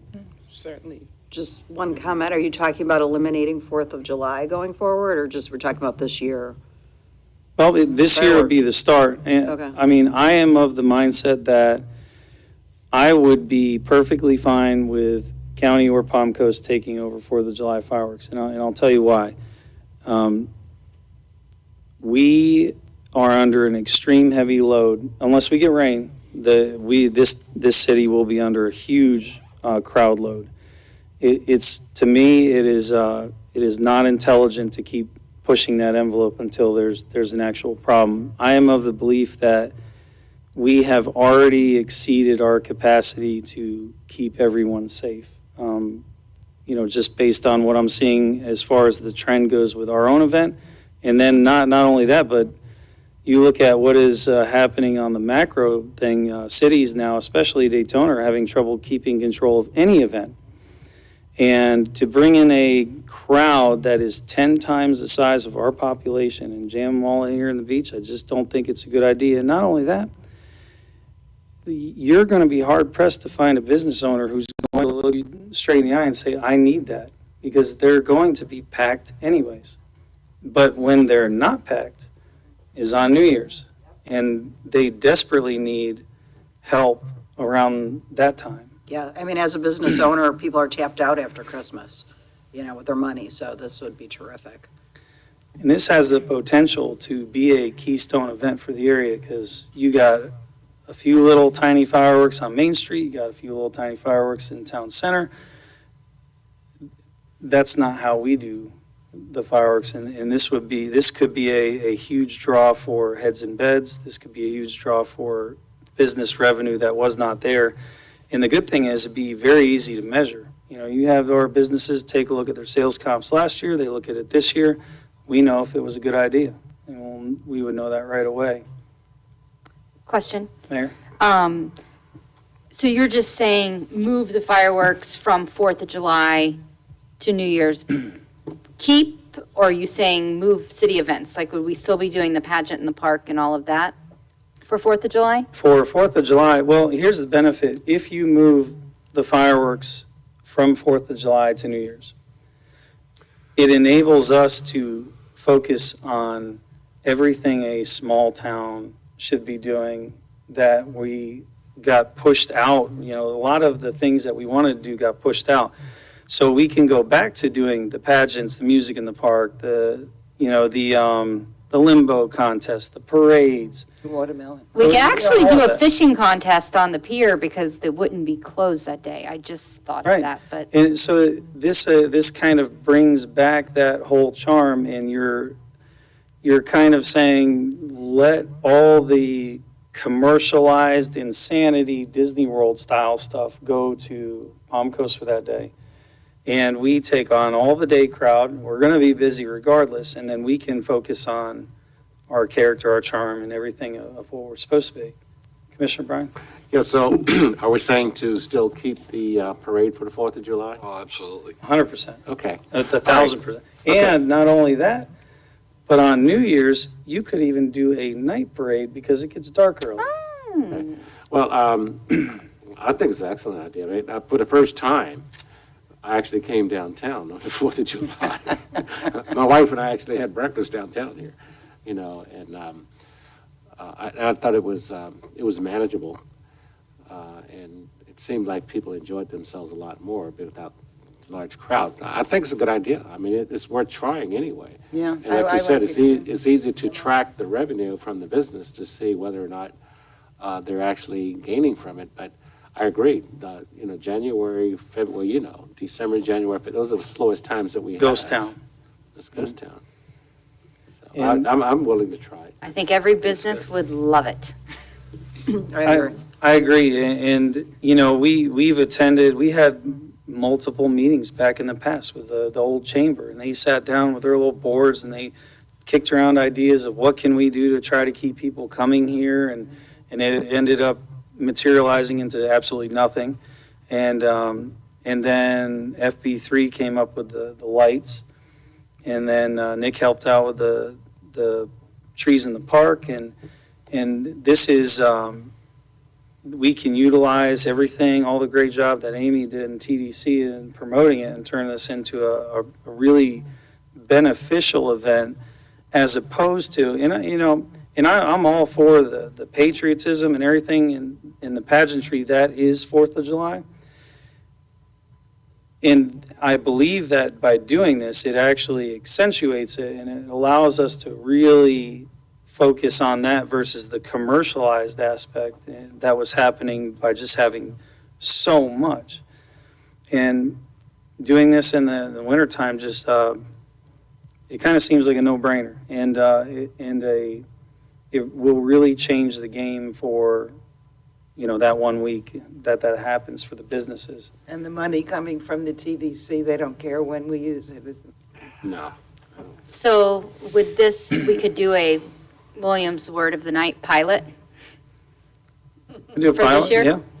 And, I just, and I don't want to speak as just one business owner, member of the community, but I've heard time and time again that, well, we have a lot of businesses in that strip that's right in front of the pier. There's a lot of them that close. They do not want, they can't manage it. And so as a business owner, even myself, it kind of, when you take a heavy load on the beach that is July 4th, and then you make it 10 times heavier load, I just think that we have to start thinking outside the box and go, what can we do that's more practical than what we're doing? Well, exactly. In one town over, they've got fireworks. They did a formal ceremony. It was lovely. If you want to go to that type of an event, then you just drive a couple miles and they could move it to the 4th if they want to. Yeah. Commissioner Bellhumeur? I remember a little while back, I suggested maybe having the fireworks this winter in conjunction with our holiday parade and all that. And I like the concept. I think it's a really good idea. However, how would we have the parade a different day than the fireworks? Because we're going to have fireworks on New Year's. Typically, we have the holiday parade early in December. So I have a suggestion. Why don't we, I love the holiday parade. I already have a plan in action with people. Keep the holiday parade, but maybe our New Year's parade, we make it a light-up golf cart parade. That way it's easier, it's smaller. We start off small and then you can grow. Or just a light up parade. Yeah, people could light up their whoever. golf carts with We glow have to get sticks. permission from FDOT because it's, But that road is under a very light load that time of year and that time of day. So, yeah, good. anybody against it? Nope. City manager? I'm not against it. It sounds like there's consensus, but I just wanted to mention, I just found out today that there's a group in Palm Coast that wants to hold a meeting about organizing who does what on the 4th of July. And unfortunately, they want to hold it on the same day that we're having the budget hearing. So we can't participate that day. We need to send a message over to them saying we agree with having this conversation, but we can't participate that day. So I just thought I would bring that to your attention. Right. The thing about, let's say hypothetically we punt 4th of July fireworks part. We keep the celebration, they get the fireworks. If we punt that to them, their current 95,000 folks of population don't have to move and come over to here. And that city has the carrying capacity. They have the space and the means to do that because those folks are already there. You take a city of 5,000 people and you dump 50,000 people, it's an entire game changer. And, when we're having to bring in police from every single municipality around this area just to try to manage it, And 2.5 hours to empty the city, back out. it's just, our businesses will do great on the 4th of July, assuming Mother Nature cooperates. And then they get a 1-2 punch. You get the 4th of July and you get New Year's. Well, we're looking at resetting some things anyway. We're talking about resetting First Friday. And the old town charm, when you see the old towns having the 4th of July, they had parades and they had parties and things like this. They didn't necessarily have fireworks, but it was the old town charm that probably originally started here in Flagler Beach anyway. So I guess, what we're saying is that we're resetting a number of venues in the city based on the population and based on the way that the city is growing itself. So I think it's a great opportunity. It's a great time to do it. And resetting it in a way that's going to benefit us, not neighboring cities. Right. No, it's a great idea. I hate saying it, but in some ways, some of these events, as a resident, I feel exploited with some of those events. Well, I think we all do, because a lot of us, like I said, for the first time, I came across the bridge. A lot of you guys don't want to go across the bridge. I didn't come across the bridge when we came across this time, because it wasn't as crowded. So the residents actually enjoyed the 4th here. All right, So do you know that that the TDC is still sitting on the money from the fireworks? Yes. Okay. That's quick. I think we're good with And, that. and I would assume that we saved a good amount of money out of what was budgeted for 4th of July, just with being able to cut, staff back from not needing things. Yes, we would just have to sit down and have conversations with FDOT and with the TDC and the county and Palm Coast. And, these are the things that we would just throw on the table and work out. If there's a problem, we'll let you know. That's all I have. Drew, too. You got anything?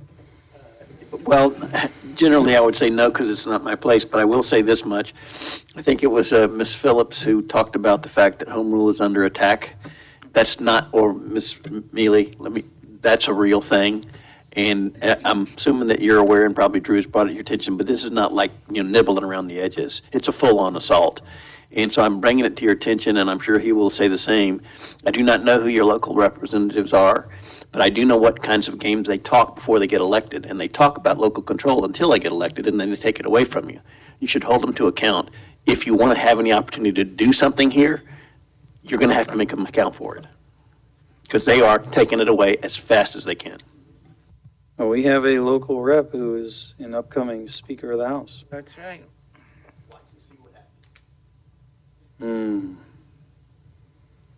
I'll keep my thoughts to myself. City Manager. Thank you, Mr. Chairman. I'll make this kind of quick. The wastewater treatment plant is going forward. The loan application's going very well.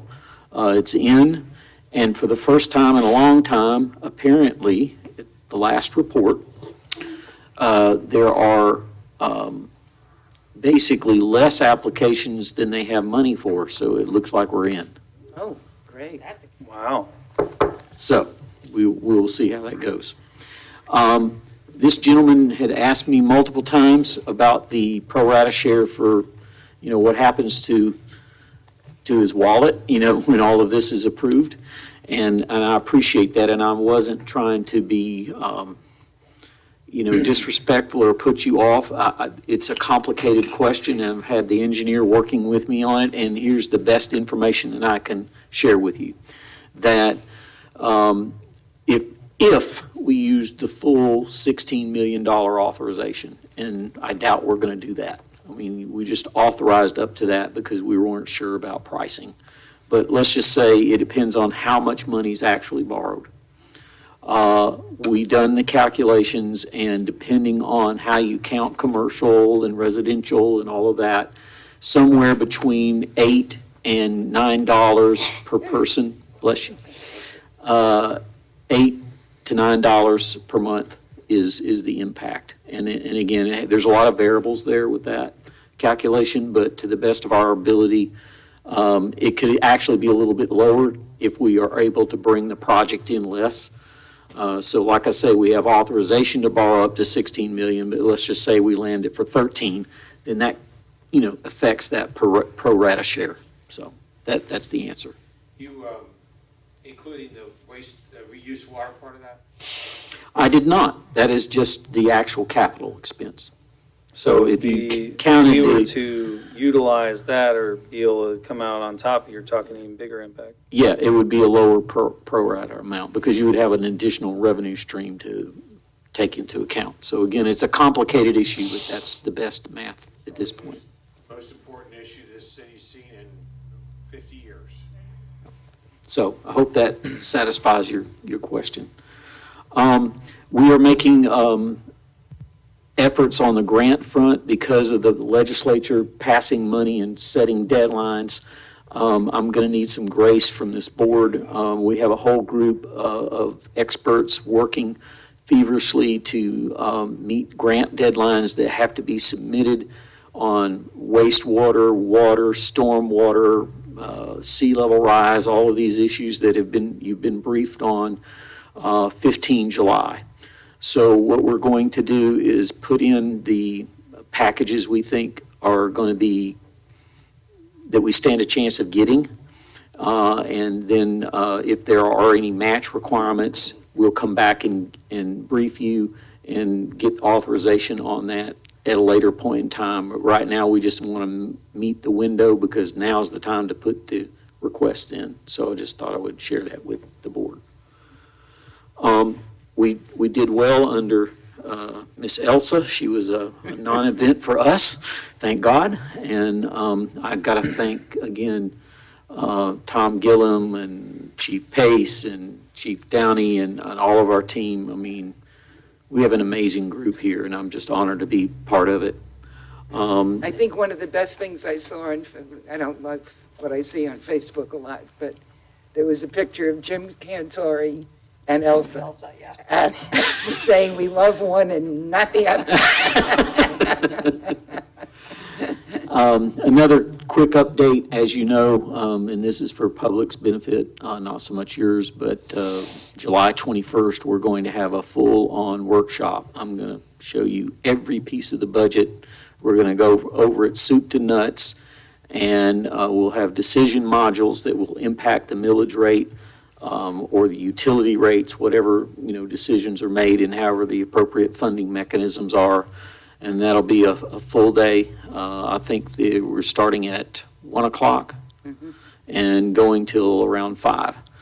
We ought to be able to get it all done, and then you'll have input into, okay, this is where the tentative millage rate should be, somewhere in this ballpark range. And then the next day, the 22nd of July, would be the formal commission meeting where you would vote to set the tentative millage rate for this coming budget year. And then as far as the fountain in Veterans Park, we do not know whether it was vandalism or just age or combination of age and the weather or whatever occurred there. But because of that incident, it has definitely heightened our attention to doing cameras. And we are going to be putting up 2 LPR license plate readers in the city. Almost immediately. I think we're on pace to do that in the next 30 to 60 days. Yep, it's moving quickly. And then from that system, we could leapfrog into other cameras in the parks, public buildings, rights of way, things like this. And that would be as part of our budget process, we would have to plan that out over the next couple of fiscal years. So as far as the fountain itself, it is, repaired, and the staff is going to be briefing me and updating me in the staff meeting next week on the specifics that, we need to follow up on from there. So that's as much as I can tell you at the I moment. found it kind of weird that Mr. Wamberger lost his head, like a few days later. Yes. Yes. Yeah. But he's repaired and back up on the sidewalk. Is he? I haven't Yes, gone and looked, but he it is. just seemed kind of coincidental. Yes. Now, one, that's private, so private property, but. So that's my report, sir. Can I ask a question of Mr. Yes. Wilson? Can you give us an update? Do you know anything about the golf course? What's going on with? Yes, on the golf course, we actually are taking the pictures that are part of the lease document, and we're going to do an on-the-ground assessment of the condition of the course. And so we're going through that process. The audit that you requested is ongoing. And so those are the two efforts we have going on with the golf course lease at this point in time. All right, thank you, City Manager. Just have one. This is not on the golf course, but it's on the Funky Pelican. And I did see your email regarding them being in compliance. But there was another issue that had to do with the exit that goes onto the pier itself, where individuals were not complying with the rules of that. And I don't know if there was a follow-up on that or not. Not at this time. That's more of a police matter that we're going to have to get Chief Downey to take a look at. I think it's the physical arrangement there, allowing the easy access, that maybe we need to do some rethinking of that. Okay, thank you. Penny. Chief. And, hold on. Just because we have some members of the public, it's unusual, I'm gonna open up to public comment just because y'all sat through the whole thing. If you got anything for public comment, okay. All right, and if you can, just state your name and address, and you got 3 minutes. Okay, yes, again, I'm Nancy Shelton. I live at 1336 North Daytona Avenue. And I have a specific question about the fountain vandalism or not. I looked and I tried to find some kind of official statement about it from the city. Maybe I did miss it. I'm pretty good looking online, so I don't know that I missed it. If I did, I apologize. But if I didn't, I wonder why there wasn't one. And I asked this question because of my concern about how rumors run through communities, as well as what Commissioner Mealy said about social media, and how something like this can and will be managed through online if there is no official statement. I did find one news article about it online by digging, and that particular article said that they didn't know if the flags were put up or not put up, and therefore they didn't know if the flags were stolen or not. I think in the climate, the political climate of our country at this time, living in a very small community, frankly, I expected more in terms of communication from the officials. And again, if I'm wrong and you did do something formally to inform the community, I apologize. But I do think that this is a very important thing for all of us to consider, given that it is Veterans Park, and that, I don't know this man who lost his head, but I know that in light of the summer of 2020 and the violence that erupted all over this country, there are citizens like myself who am very concerned about keeping myself and my property safe. And I would like to know from the officials what's going on in my community, not from rumors and neighbors. And in closing, I would like to sincerely thank whoever it was that made sure that that fountain was fixed and as quickly as it was. And I do think that there is an argument to be made about not giving this any attention. I just would like to know what your view on this was, and was it an oversight, or was it intentional, or what we plan to do about incidences of violence in the future, or possible violence. Okay, thank you. Okay, thank you. City Manager, that one would be you. Thank you, Mr. Chairman. It was very intentional that we didn't say anything because our maintenance staff discovered where there were some cracks at the base. We do not know if those cracks were vandalism or whether they were natural. And so we felt like it was be an overreaction to put out some sort of statement on it. It was just something that was a very disappointing, and I almost cried when I saw it. I didn't like it, but it happened. It was windy that night. It could have been an accident, or it could have been vandalism, but we did not know. So thus, we move and pivot towards the conversation of cameras, where we will know in the future what happened. And then we can put out a statement and state the facts. But to make statements to the public that we don't know for sure happened would be irresponsible, and it was very intentional that we didn't put out a statement. Okay, any other members of the public? Yes, sir. If you can, state your name and address, and if you can keep your comments 3 minutes. Good evening again. I'm Mark Blythe. I live on the other side of the town over here. Thank you, City Manager, for your answer. I did want to commend the attorney for his comments earlier and getting right to the point of the matter. We all do need to be very conscious of the fact that when we go to the point of trying to address a specific event, and I'm going to use this as the example, like the wind chimes, that, you know, one of those things that you think looks good in the beginning might turn out to be the worst idea you ever had later on. So it's always good to have the voice of reason in the room. I did want to bring up the one thing that we had talked about on the water plant before, and I really think that we need to bring this into the conversation. The current outflow pipe goes across the wetlands. I know because I live there. Okay, so, and it's been there from the beginning, which is not a problem.